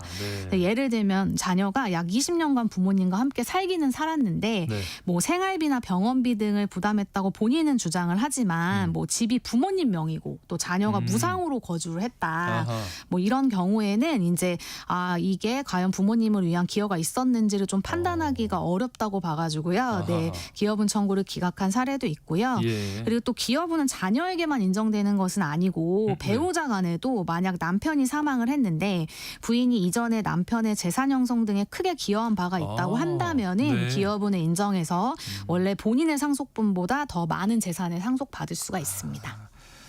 사실은 이렇게 뭐 상속 때문에 가족 사이에 분쟁이 생긴다는 것 자체가 너무 안타까운 일이고 이게 또 강력 범죄로까지 이어져서 너무 안타까운데 그런 걸 막기 위해서 혹시나 생길 수 있는 이런 기여분 분쟁에 대비하려면 준비해야 될 것들이 있겠네요. 네, 그렇죠. 그래서 이제 뭐 부모님을 모셨다는 게 정말 특별한 기여인지에 대해서 형제들 사이에서 굉장히 의견이 갈리기 때문에 이게 법적 분쟁까지도 이어지는 거거든요. 네. 그렇기 때문에 부양한 기간 그리고 또 생활비를 얼마나 부담했는지 그리고 또 부모님이 아프실 때 병원비를 실제로 누가 지출했는지와 같은 구체적인 증거가 중요하니까요. 네. 혹시나 부모님을 위해서 이제 부담하는 금액들이 있다면은 좀 잘 정리를 해두시는 게 아하. 추후에 상속에 대한 분쟁을 막을 수 있는 길인 것 같습니다. 그런가 하면 뭐 말씀해 주신 것처럼 드라마 같은 걸 봐도 유언으로 이렇게 상속분을 정하는 경우도 있잖아요. 네. 어떤 경우가 있을까요? 이제 피상속인은 유언을 통해서 법적 상속분과 다른 내용으로 상속 재산을 분배할 수가 있습니다. 네. 근데 다만 이제 유언이 좀 조심하셔야 되는 게 엄격한 요건에 의해서만 좀 인정이 되거든요. 그래서 네. 우리가 이제 드라마를 보다 보면 갑자기 유언장을 들고 나타나서 내가 상속인이다 막 이렇게 외치는 경우가 있는데 맞아요. 네. 유언장에 의한 유언은 자필로 이제 유언의 내용, 그다음에 작성 연 월일, 그다음에 네. 주소, 성명을 기재해야지 유효한 유언입니다. 그래서 어느 하나라도 빠지면은 무효가 되기 때문에 꼭 네. 이 내용이 다 들어가게 쓰셔야지 올바른 유언이 됩니다. 아, 그리고 뭐 예를 들어서 유언장에 뭐 자녀 한 명에게 모두 상속한다라고 이렇게 기재를 하더라도 그 자녀가 모든 뭐 100% 재산을 상속받을 수 있는 건 아니라고 하던데요. 네, 맞습니다. 그 피상속인이 유언으로 특정 상속인에게 나는 모든 재산을 증여하겠다라고 네. 이제 쓰더라도 다른 상속인들은 법률에 따라 최소한의 상속분을 보장받을 수가 있는데 아. 이를 유류분이라고 합니다. 그래서 예. 뭐 남길 유자에 머무를 유, 나눌 분자 요렇게 이제 사용을 한다고 하는데요. 네. 예를 들어서 부모님이랑 뭐 몇십 년간 절연한 자녀여서 아버님이 사망 전에 그 자녀에게는 상속하지 말고 나머지 자녀들에게만 재산을 분배해라라고 유언을 하더라도 네. 결국에는 그 절연한 자녀에게도 상속이 되었는데요. 아, 그래요. 네, 그 비율이 직계비속과 배우자에게는 원래 상속분의 2분의 1, 그다음에 직계존속과 형제 자매에게는 3분의 1까지 인정이 아, 됩니다. 그래서 오. 꽤 큰 비율이죠. 네, 네. 그래서 이게 이제 옛날 농경사회 당시의 정서가 법에 그대로 반영이 됐다고 보시면 되는데 예전에는 가족끼리 모여 살면서 막 다 같이 농사도 짓고 그렇죠. 뭐 그렇게 살았기 때문에 네. 어느 상속인이든 최소한의 기여가 있다고 법원에서 아. 본 거예요. 네. 근데 요즘엔 시대가 바뀌었잖아요. 그렇죠. 그래서 굉장히 그동안 논란이 많았는데 예를 들면 수십 년 전에 자녀를 유기하고 간 어머니가 갑자기 자녀가 사망한 후에 나타나서 아, 네. 뭐 상속분을 받아간다거나 그런 일들 뉴스에서 많이 보셨잖아요. 맞아요. 네. 그런데 이제 일명 구하라법이라고 하죠. 음. 고 구하라 씨의 오빠가 어린 구 씨를 버리고 가출한 친모가 상속 재산의 절반을 받아가려고 한다면서 이제 입법을 청원하면서 만들어진 법이 2026년 1월 1일부터 시행이 됩니다. 네, 내년 네. 1월 1일이죠. 그래서 예. 부양 의무를 중대하게 위반하거나 중대한 범죄 행위 또는 심히 부당한 대우를 한 경우에는 그러니까 부모가 자녀를 유기했거나 혹은 자녀가 부모에게 심히 부당한 대우를 한 경우에는 네. 이제 유언장 등에 그 자녀나 부모를 상속에서 명백하게 제외한다라고 기재를 하거나 네. 혹은 공동 상속인들이 그 사유를 법원에 청구하면 유류분만큼의 상속분 역시 이제 상실이 되게 됩니다. 어떻게 보면 이렇게 뭐 장기간 부모나 자식을 유기하고 뭐 폐륜적인 행동을 일삼은 사람에게도 상속권이 인정이 됐던 건데 지금은 그러니까 이제 26년부터는 이게 바뀐다니까 한편으로는 다행이라는 생각이 드네요. 네, 그렇죠. 그리고 또 이제 그 밖에도 형제자매에게 유류분 3분의 1을 인정해주는 조항도 헌법에 위반된다는 판단을 받았는데요. 네.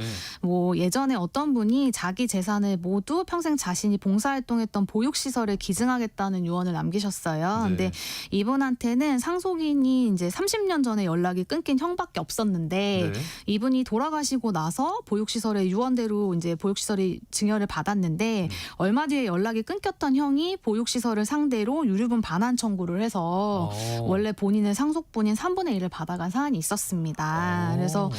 뭐 이것도 마찬가지로 옛날 정서가 남은 법인데 한 울타리 안에 살았으면 형제 자매끼리도 다른 형제 자매 재산 형성에 기여한 것이 있다고 이제 전제를 했던 거죠. 네. 근데 사실 요즘은 그렇지 않죠. 뭐 부모님 얼굴 뵙기도 쉽지 않은 세상인데 뭐 그렇죠. 형제 자매끼리는 더욱 그렇겠죠. 그래서 예. 이제는 이러한 유류분 규정이 위헌 판단을 받았기 때문에 만약 다른 유언을 남긴다면은 형제자매에게는 상속이 되지 않게 할 수 있게 됐습니다.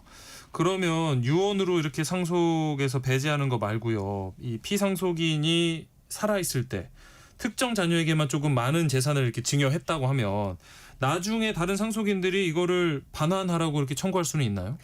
네, 그 상속 재산에 포함이 되면은 아까 말씀드렸던 유류분 반환 청구를 할 수가 있는데요. 네. 이제 그렇다면 살아있을 때 상속인에게 증여한 부분도 상속 재산에 포함이 되냐 이 부분을 생각해 봐야 되겠죠. 그래서 네네. 예를 들면 자녀 중에 한 명에게 부모님이 살아계실 때 재산의 일부를 증여해주는 경우가 있죠. 뭐 예. 결혼할 때 집을 해준다거나 그렇죠, 뭐 그렇죠. 사업 자금을 대준다거나 네. 뭐 이런 부분들이 있는데요. 이것을 특별수익이라고 하는데 이러한 특별수익에 해당하게 되면 미리 상속분을 준 것으로 보아서 살아계실 때 준 것이라고 하더라도 나중에 상속 재산에 포함이 되게 됩니다. 그리고 또 예를 들어서 자녀에게 준 것이 아니라 손자녀에게 주는 경우도 있어요. 그러니까 예. 자녀를 건너뛰고 손자한테 먼저 주는 경우도 있을 수가 있는데 실질적으로는 자녀에게 준 것과 다르지 않다고 인정되는 경우에는 그 부분도 자녀에게 준 것으로 보아서 상속 재산에 이제 해당한다라고 봅니다. 그래서 다만 이제 피상속인의 자산, 뭐 수입, 생활 수준 등에 비추어서 다른 공동 상속인들과의 형평을 해하지 않는 정도의 뭐 소액 지원금 그리고 학교 다닐 때 뭐 학자금 같은 것들 있잖아요. 이런 것들은 상속분을 미리 준 것으로 보기는 좀 어렵다고 봐서 특별 수익에 해당하지 않을 수는 있습니다. 네.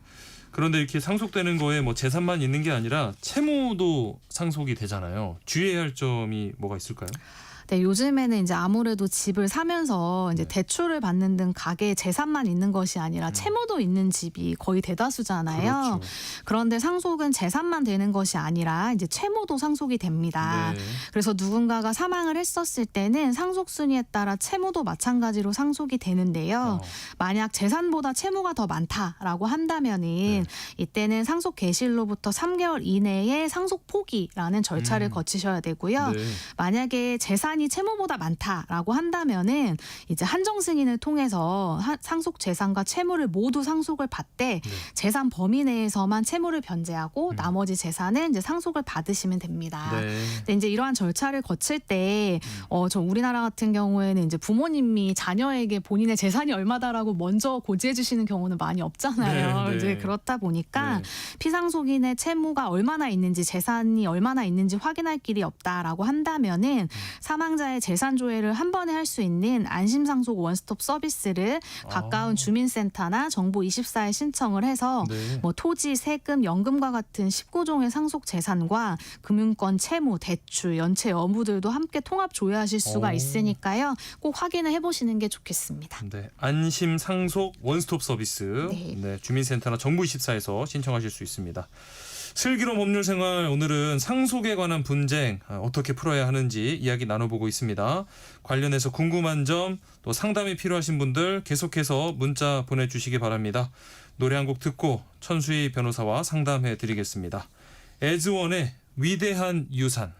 에즈원의 위대한 유산 함께 들어봤습니다. 들어온 문자 소개해 드릴게요. 329 하나님, 친정아버지 병간호를 5년간 돌아가시기 전까지 제가 했는데요. 새어머니의 딸에게 아파트 증여를 해놓으시고 친자식인 제 이름은 유언장에 빠져 있습니다. 유산을 받을 수 없는 건지 궁금합니다 하셨어요. 네, 일단은 이제 유언장에는 이름이 없으시기 때문에 이제 상속분은 없다고 보면 되는데 그럼 제가 아까 말씀드렸던 유류분이라는 게 있잖아요. 직계 비속액에는 2분의 1까지 원래 상속분에 해당하는 금액을 받을 수 있다고 말씀을 드렸는데 이때 이제 상속인들 사이에서 만약에 증여가 있었다라고 한다면은 기간에 산정없이 다 포함이 돼서 전체 금액으로 판단을 하면 되는데 문제는 이제 새어머니의 딸 같은 경우에는 완전 상속인이 아니라 제3자라고 볼 수가 있거든요. 그럼 제3자에 대한 증여는 상속 개시 전에 1년간 행한 것에 대해서만 유류분을 이제 반환 청구를 할 수가 있어요.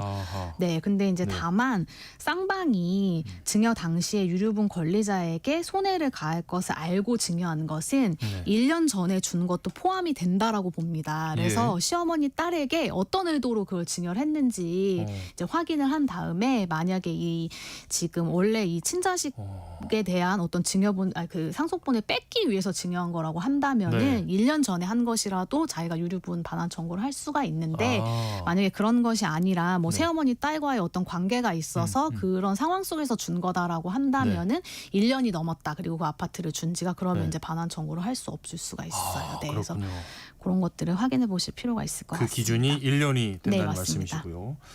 자, 9320님, 상속재산의 몫에 대한 주장은 언제까지 행사할 수 있습니까? 혹시 증여나 기부도 상속재산에 포함이 되나요? 하셨어요. 상속 재산 분할 청구권이라고 하는데요. 네. 상속 재산에 대한 자신의 몫을 이제 달라고 하는 그 청구권을요. 근데 네. 상속인임을 안 날로부터 3년, 그리고 만약에 내가 그걸 모르고 있었는데 네. 만약에 상속 개시일로부터 10년이 지나면은 내가 알지 못했다고 하더라도 그 청구권이 사라지게 됩니다. 아하. 네, 그리고 이제 증여나 기부도 상속 재산 계산에 포함이 되느냐 이런 네. 거 궁금해 하시는데 증여 같은 경우에는 이제 뭐 이게 누구한테 줬냐가 중요할 것 같아요. 그래서 제가 아까 말씀드린 대로 상속인들 사이에서 증여가 있었다라고 네. 한다면은 이 부분은 당연히 포함이 포함해서. 돼서 네, 아하. 나중에 내 유류분 반환 청구에 이제 아. 반환 청구권을 행사할 수가 있는데 네. 기부 같은 경우에는 제3자한테 준 거라고 볼 수가 있잖아요. 그러겠죠. 그렇게 네. 된다고 한다면 아까 말씀드린 대로 이제 그 부분은 이제 1년 전에 한 것이라고 한다면은 받아올 수 있지만 1년이 넘어간다라고 한다면은 이제 포함이 안 되게 되겠죠. 이때도 역시나 기준은 1년이고요. 네. 5502님. 5 형제 중에 막내인 제가 부모님 20년간 모시고 살았습니다. 형제들 누구 하나 막내가 없었고요. 아버지께서 돌아가셨을 때도 저와 부모님 위주로 조문객들이 들어왔습니다. 그런데 형제들이 나타나서 부의금을 나누자고 하는데 이거 나눠야 되나요? 누구에게 귀속되는지 궁금합니다. 하셨어요. 네, 이런 질문 많이들 하시는데 네. 그 부의금은 법적으로는 상속 재산이 아니에요. 그래서 조문객들이 이제 네. 상속인들에게 증여하는 것으로 법적으로는 보고 있거든요. 예. 그래서 장례 비용을 이제 쓰고 남은 돈 같은 경우에는 네. 예를 들면 큰아들에게 어떤 분이 부의금을 냈다라고 한다면 그 몫은 이제 큰아드님이 가져가시면 되는 거라서 네. 이 사안처럼 보시면은 뭐 형제들 누구 하나 왕래가 없다가 지금 조문객들도 부모님과 본인에게 위주로 이제 그렇죠. 왔다라고 한다면 이분이 가져가시면 될 것 같아요. 네. 어떤 분들이 많이 찾아주셨는지에 따라서 목적성이 맞습니다. 분명하니까. 네, 맞습니다. 네. 자, 3364님. 상속 재산을 나누지 않고 오랫동안 방치하면 어떻게 되나요? 이럴 수 있을까요? 네. 이 이제 상속 재산을 나누지 않고 오랫동안 방치하는 사례가 예전에는 많이 있었어요. 네. 그런데 2024년 5월에 상속 등기 의무화 제도가 이제 신설이 되면서 네. 상속 개시일로부터 6개월 이내에 상속 등기를 하지 않으면은 한 건당 최대 500만 원 이하의 과태료가 부과되게 법이 바뀌었습니다. 예. 네. 그래서 상속 재산 예를 들면 이제 크게 이제 부동산이나 이런 것들 있잖아요. 네. 그 사망일로부터 6개월 이내에는 반드시 등기를 하셔야지 나중에 문제가 되지 않는다고 보시면 될 것 같습니다. 네. 자, 오늘 상담해 드린 분들 가운데 3291님, 5502님께 모바일 햄버거 쿠폰 바로 보내드리고요. 또 추첨을 통해서 쿠폰 더 보내드리겠습니다. 방송 끝나고 홈페이지에서 확인하시기 바랍니다. 일상 속 법과 관련된 궁금증을 풀어드리는 슬기로운 법률 생활, 오늘 순서 여기까지 하겠습니다. 천수희 변호사와 함께했습니다. 고맙습니다. 감사합니다.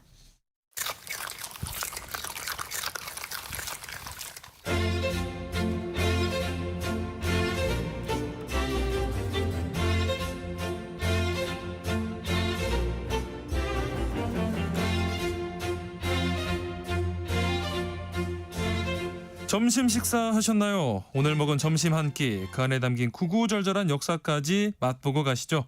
흥미진진 음식 역사 한 끼실록 이용재 음식평론가 함께합니다. 안녕하십니까? 안녕하세요. 음식평론가 이용재입니다. 반갑습니다. 네. 오늘은 어떤 음식 얘기를 나눠볼까요? 네, 요즘 카페 가셔도 선택하실 수 있고 편의점에서도 많이 파는 귀리유, 아몬드유 등이 있죠. 네네. 두유와 더불어서 소위 즉 우유 대신 드실 수 있는 식물성 대체유인데요. 네.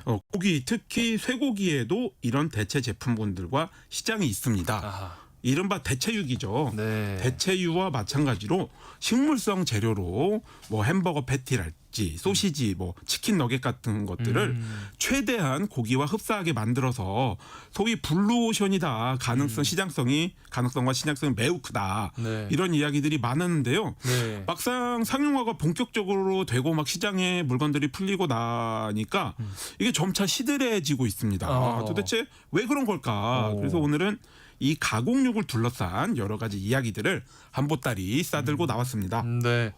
뭐 흔히 콩고기 같은 이런 네. 대체육 소식 뭐 뉴스를 통해서도 종종 접했는데 일단 이게 환경오염 때문에 이렇게 주목받기 시작했던 거죠. 그렇습니다. 사실 우리가 인식을 잘 못할 뿐이지 대체육이 일상에 이미 많이 있습니다. 이미 말씀해 주신 네. 콩단백으로 만든 사발면 건더기. 이게 그렇죠, 대표적인 그렇죠. 사례죠. 네. 제가 어렸을 때 이걸 그렇게 좋아했거든요. 콩인 줄 알고요. 맞아요. 저도요. 네, 그래서 너무 잘 먹었는데 알고 보니 콩이라고 해서 동심의 상처를 입었던 기억이 아직도 생생합니다. 네. 지난 한 10여 년 동안은 이런 콩고기 대체육보다 좀 더 발달한 말하자면 기술적으로 좀 더 복잡한 대체육의 가능성을 놓고 많은 연구 및 상용화가 이루어졌습니다. 네. 아무래도 고기를 먹기 위한 동물을 키우는데 에너지가 많이 들 뿐더러 환경에도 부담을 참 많이 주기 때문이죠. 네. 특히 이제 소가 환경에 가장 많은 악영향을 미치는 동물인데요. 네. 영국 옥스퍼드 대학과 네덜란드 암스테르담 대학의 공동 연구에 의하면요. 이 소로 고기 1톤을 생산하는 데 필요한 에너지가 26에서 33기가줄, 이게 대략 23만 9천 킬로칼로리입니다. 와, 뭐 우리가 네. 성인이 뭐 2천 칼로리 먹는다 이렇게 생각하시면 그렇죠, 그렇죠. 엄청난 에너지죠. 네. 그 밖에도 물이 367에서 521리터, 그다음에 토지가 190에서 230제곱미터가 필요하고요. 네. 이산화탄소, 이게 뭐 이제 그 환경 대기에 영향을 미치는 건데요. 네. 이산화탄소의 발생량도 무려 1.9에서 2.24톤에 이릅니다. 네. 특히 이제 소의 경우에는 트림과 방귀가 메탄가스가 네. 환경에 미치는 영향도 만만치 않다고 알려져 있죠. 네. 그래서 이렇게 쇠고기를 드시는 게 환경의 부담이 매우 큰 일이다. 그런 말씀입니다. 그런데 이게 대체육이 등장을 했던 게 저희 생각보다 더 오래됐다면서요? 그렇습니다. 앞서 이제 사발면 건더기 말씀 잠깐 드렸는데요. 네. 그게 이제 1980년대 얘기거든요. 이게 뭐 개념적으로는 역사가 굉장히 오래됐습니다. 예. 무려 6세기로 거슬러 올라가는데요. 중국에서 독실한 불교 신자였던 양무제가 네.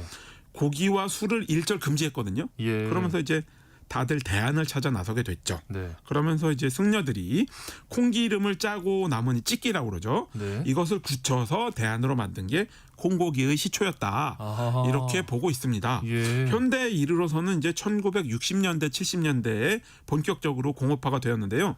특히 이제 1973년 육아 폭등에 의한 세계 식량위기, 그 석유 파동이 있었죠. 네. 그때 방학도 일찍 하고 그랬었는데요. 이때 이제 이런 식량위기로 대체육이 급성장하기 시작을 했습니다. 뭐 이 밖에도 그 오래된 대체육들이 있습니다. 밀의 단백질인, 이 빵을 쫄깃쫄깃하게 하는 네. 그 단백질인 글루텐으로 만든 대체육 세이탄이 있고요. 예. 그다음에 콩을 발효시켜서 굳혀가지고 뭐 청국장 굳힌 것과 거의 똑같은 템페라고 하는 고전적인 또 대체육들이 있습니다. 어허. 이게 사실 전부 아시아권에서 등장했다는 특징이 있고요. 네. 뭐 사실 우리가 대체육이라 분류는 하지 않지만 두부만 하더라도 고기를 대체할 식물성 단백질원으로 상당한 역사와 지분이 있죠. 그렇죠. 생각해 보니까 꽤 오래됐고 많이 이미 나와 있었는데 저도 어릴 때 급식에서 이렇게 콩고기가 막 나왔던 때가 있거든요. 네네. 근데 그때 먹었을 때 야 이거 그래도 고기랑은 맛이 전혀 다른데 하는 느낌이었어요. 그렇습니다. 이제 뭐 당시만 해도 이제 맛보다는 아무래도 기술적인 문제가 있었기 때문에 네. 질감을 고기와 비슷하게 만드는 데 그렇죠. 집중을 했죠. 그렇죠. 그래서 이제 뭐 라면 건더기처럼 조금 먹으면 나름의 고소한 맛이 있지만 네. 저처럼 이제 어린이가 아니고서 이거 많이 드시면 이게 고기다라고 믿지는 않으셨을 거라 생각을 합니다. 그때는 그랬는데 요즘 또 나오는 제품들은 많이 다르다고 들었거든요. 그래서 뭐 미국 기업들 중심으로 이 식감이랑 맛이랑 뭐 심지어는 육즙까지도 굉장히 발전을 했다고 하던데 아무래도 이건 미국 쪽에 채식주의자들이 많아서인 것 같아요. 네, 그렇습니다. 요즘 등장하는 차세대 대체육은 고기와 정말 최대한 비슷해지는 것을 목표로 삼고 개발 및 상용화가 되었죠. 심지어 이제 기업 공개를 해서 주식까지 매매할 정도로 한편 대중화가 되었다고 볼 수 있는데요. 현재 미국의 비욘드 미트와 임파서블 푸드 이렇게 두 업체의 양강 구도로 시장이 이루어져 있습니다. 그래서 이 두 업체 잠깐 이제 소개를 드리자면 비욘드 미트는 2009년 이선 브라운이라는 사람이 설립을 했는데요. 원래는 미주리 대학의 푸홍셰와 해롤드 허프라는 과학자들이 발명한 기술을 라이센스로 받아와서 제품화를 하기 시작했습니다. 네. 목표는 채식도 많이 하지만 미국인들이 정말 쇠고기를 엄청나게 많이 먹습니다. 그렇죠. 우리만 하더라도 쇠고기와 돼지고기의 가격 차이가 크잖아요. 네. 근데 미국은 그런 게 없습니다. 가격이 똑같아요. 네. 그렇다 보기 때문에 그래서 사실 쇠고기를 정말 많이들 먹습니다. 아하. 그러니까 이를 뒷받침하기 위해서 네. 목장에서 이제 닭처럼 소를 수백 마리씩 가둬놓고 키우다 보니까 이게 뭐 환경뿐만이 아니라 위생 건강 문제 등이 네. 이제 꽤 심각하죠. 예. 이러한 현실을 조금이라도 타개해 보자는 취지에서 이렇게 대체육 기업을 차리고 연구를 거쳐서 제품을 만들어 팔기 시작을 했습니다. 네. 그래서 이제 비욘드 미트는 쌀과 완두콩으로 뭐 쇠고기와 닭고기의 대체육을 개발해서 뭐 슈퍼마켓이나 패스트푸드 프랜차이즈 이런 데에 납품을 하고 있죠. 아까 비욘드 미트하고 임파서블 푸드 양강구도를 이루고 있다고 해주셨는데 네. 어떤 차별점이 있을까요?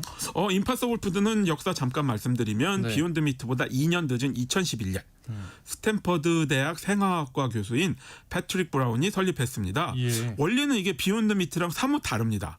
이제 햄이라는 물질이 있는데요. 네. 이게 콩뿌리에서 추출한 레그 헤모글로빈 유전자로 만들거든요. 예. 그래서 이제 좀 약간 과학 기술 그런 느낌이 나죠. 네, 이 네. 햄의 맛과 향을 가미해서 대체육을 만듭니다. 아까 이제 비욘드 미트는 완두콩, 쌀 이런 걸로 만드는데요. 네. 약간 느낌이 다르죠. 그러네요. 네네. 그래서 이제 2016년 햄버거 프랜차이즈를 통해서 첫 제품을 출시를 하고요. 예. 뭐 이제 그 소매로 슈퍼마켓에서 치킨 너겟이나 미트볼 이런 것들을 뭐 팔고 있습니다.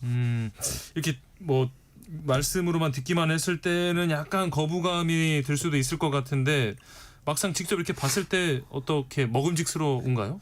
제가 한 2, 3년 전에 네. 이제 뭐 글을 쓸 일이 있어가지고 예. 국내에 나온 이런 대표적인 대체육부터 버터나 치즈를 포함한 이런 그 동물성 식재료들의 식물성 대체 제품군들을 쭉 먹어봤습니다. 예. 뭐 기본적으로는 막 거부감을 가지실 정도까지는 아니고요. 네. 일단 뭐 생김새는 햄버거 패티나 소시지 이런 것들은 상당히 비슷합니다. 네. 근데 이제 대체로 맛이 네. 모사하려고 하는 그 대상 있지 않습니까? 예. 뭐 고기겠죠. 네. 아니면 뭐 버터랄지 막 네. 이런 것들보다 이런 것들만큼 맛있거나 그렇지 않은데 이제 아직까지 가격이 상당히 높다. 이게 약점입니다. 예. 뭐 아주 간단하게는 뭐 업그레이드 시킨 콩고기다 이렇게 보셔도 무리가 없고요. 근데 다만 이제 긍정적인 점을 말씀을 드리자면 네. 환경에 미치는 영향에 있어서는 뭐 소위 탄소 발자국이라고 하죠. 네, 이것이 뭐 진짜 고기에 비해서 뭐 단 2%에 불과하다든지 이런 식으로 긍정적인 영향을 미치는 것만은 확실합니다. 일단 좀 가격이 떨어지고 맛만 조금 더 비슷해진다면 또 인기를 얻을 수도 있을 것 같은데 이 대체육 말고 또 배양육 얘기도 있더라고요. 그렇습니다. 이것도 네. 어떻게 다른 건가요? 네, 배양육이란 이제 그 살아있는 동물의 줄기세포를 추출해서요. 이를 배양육에서 키워 만든 고기를 의미합니다. 예. 앞서 말씀드린 대체육이 이제 식물성 재료를 바탕으로 고기를 모사한다고 그러죠. 이렇게 그렇죠. 비슷하게 만드는데 초점을 맞췄다면 배양육은 동물을 키우지 않고서 만들어낸 동물의 고기 이렇게 보시면 될 것 같습니다. 굉장히 무슨 과학 시간인 것 같기도 하고요. 엄청난 과학이죠. 네. 그러니까 배양육이라는 거는 만들어낸 고기라는 건데 네. 어떤 안정성 우려는 없을까요? 뭐 사실 지금까지 이제 배양육의 성공 사례가 상당히 들려오고 있기는 합니다만 아직까지 뭐 엄청나게 안정성을 걱정할 단계는 아닌 것으로 보입니다. 네. 이게 사실 이미 상용화가 충분히 된 임파서블 푸드나 네. 비욘드 미트 같은 이제 식물성 대체육도요. 네. 고기를 먹으려던 사람들이 마음 편하게 선택할 수 있을 만큼 가격이 안 내려간 게 문제였거든요. 네. 근데 이제 배양육도 안정성이 중요합니다만 이제 그것을 걱정할 만큼 대량 생산 및 상용화가 가능한 기술을 발전시키는 게 아직은 더 큰 과제이기 때문에 크게 걱정하실 단계는 아닌 것 같습니다. 그러면 뭐 외국 사례는 그렇고요. 우리나라에서 좀 쉽게 접할 수 있는 이런 뭐 대체육이나 배양육 제품은 얼마나 다양하게 있을까요? 배양육은 아직까지는 열심히 개발하는 단계에 있고요. 네. 대체육은 이미 이전 세대 콩고기를 제품으로 바탕으로 한 제품이랄지 네. 뭐 템페나 세이탄 같은 것들도 인터넷에서 쉽게 사실 수 있고요. 소시지 네. 같은 것들은 사실 이제 한풀 꺾여서 사기가 쉽지가 않은 것 같습니다. 아, 그래요? 그다음에 제가 이제 그 학생들의 연구 동아리에서 문의 메일을 받을 정도로 이제 네. 관련 업계에서 배양육 같은 거 엄청난 관심과 열의를 가지고 연구 개발을 하고 있는 것 같아요. 네. 그렇지만 이게 우리의 식탁에 적정한 가격으로 오르기까지는 아직까지는 좀 많은 시간이 필요해 보입니다. 한창 이제 코로나19가 막 창궐할 때 뭐 대체육이나 배양육에 대한 이런 사회적 관심도 굉장히 높았던 기억이 나는데 최근에 왜 이렇게 좀 시들해졌을까요? 글쎄요, 시들할 정도가 아니고 사실 저는 좀 심각하다고 보고 있긴 합니다. 네네. 이제 비욘드 미트 같은 경우에 기업 공개가 되어 있어가지고 네. 우리가 주식을 살 수 있는데요. 네. 현재 주가가 2.39달러, 제가 이제 지난주에 확인해 보니까 네. 대략 3천 몇백 원 수준입니다. 야, 이거 뭐 주식인데 너무 싼 거 아니냐라고 생각하실 수 있을 텐데요. 네. 지난 5년 동안 가치가 98% 넘게 하락했습니다. 이거 생각해 보시면 5년 전에 200달러 가까이 했다는 얘기인데요. 네. 그렇게 상한가를 칠 때가 대략 코로나 팬데믹 기간과 겹치죠. 네. 말하자면 사람들이 이제 굉장히 장밋빛 미래를 꿈꿨던 것입니다. 그러네요. 투자 목적으로도 그렇지만 이런 대체육들이 잘 팔리면 아까 말씀드린 것처럼 뭐 탄소 발자국 98% 저하되는 것처럼 네. 실제로 지구 환경에 큰 도움이 되거든요. 네. 이게 그래서 원래 제품이 나올 때에는 뭐 채식주의자들만 먹어야 된다 그런 느낌이라기보다 우리가 일상적으로 육식을 드문드문 하는 사람들이 한 번이라도 이러한 제품을 먹을 때 이제 거시적이고 장기적으로 보았을 때 네. 환경에 미치는 영향이 이제 훨씬 적어질 것이다. 네. 이런 것들을 예상한 건데요. 근데 지금은 이렇게 주가가 뭐 98% 하락해서 완전 정말 바닥을 치고 아이고, 있고 올라갈 예. 기미도 안 보이고요.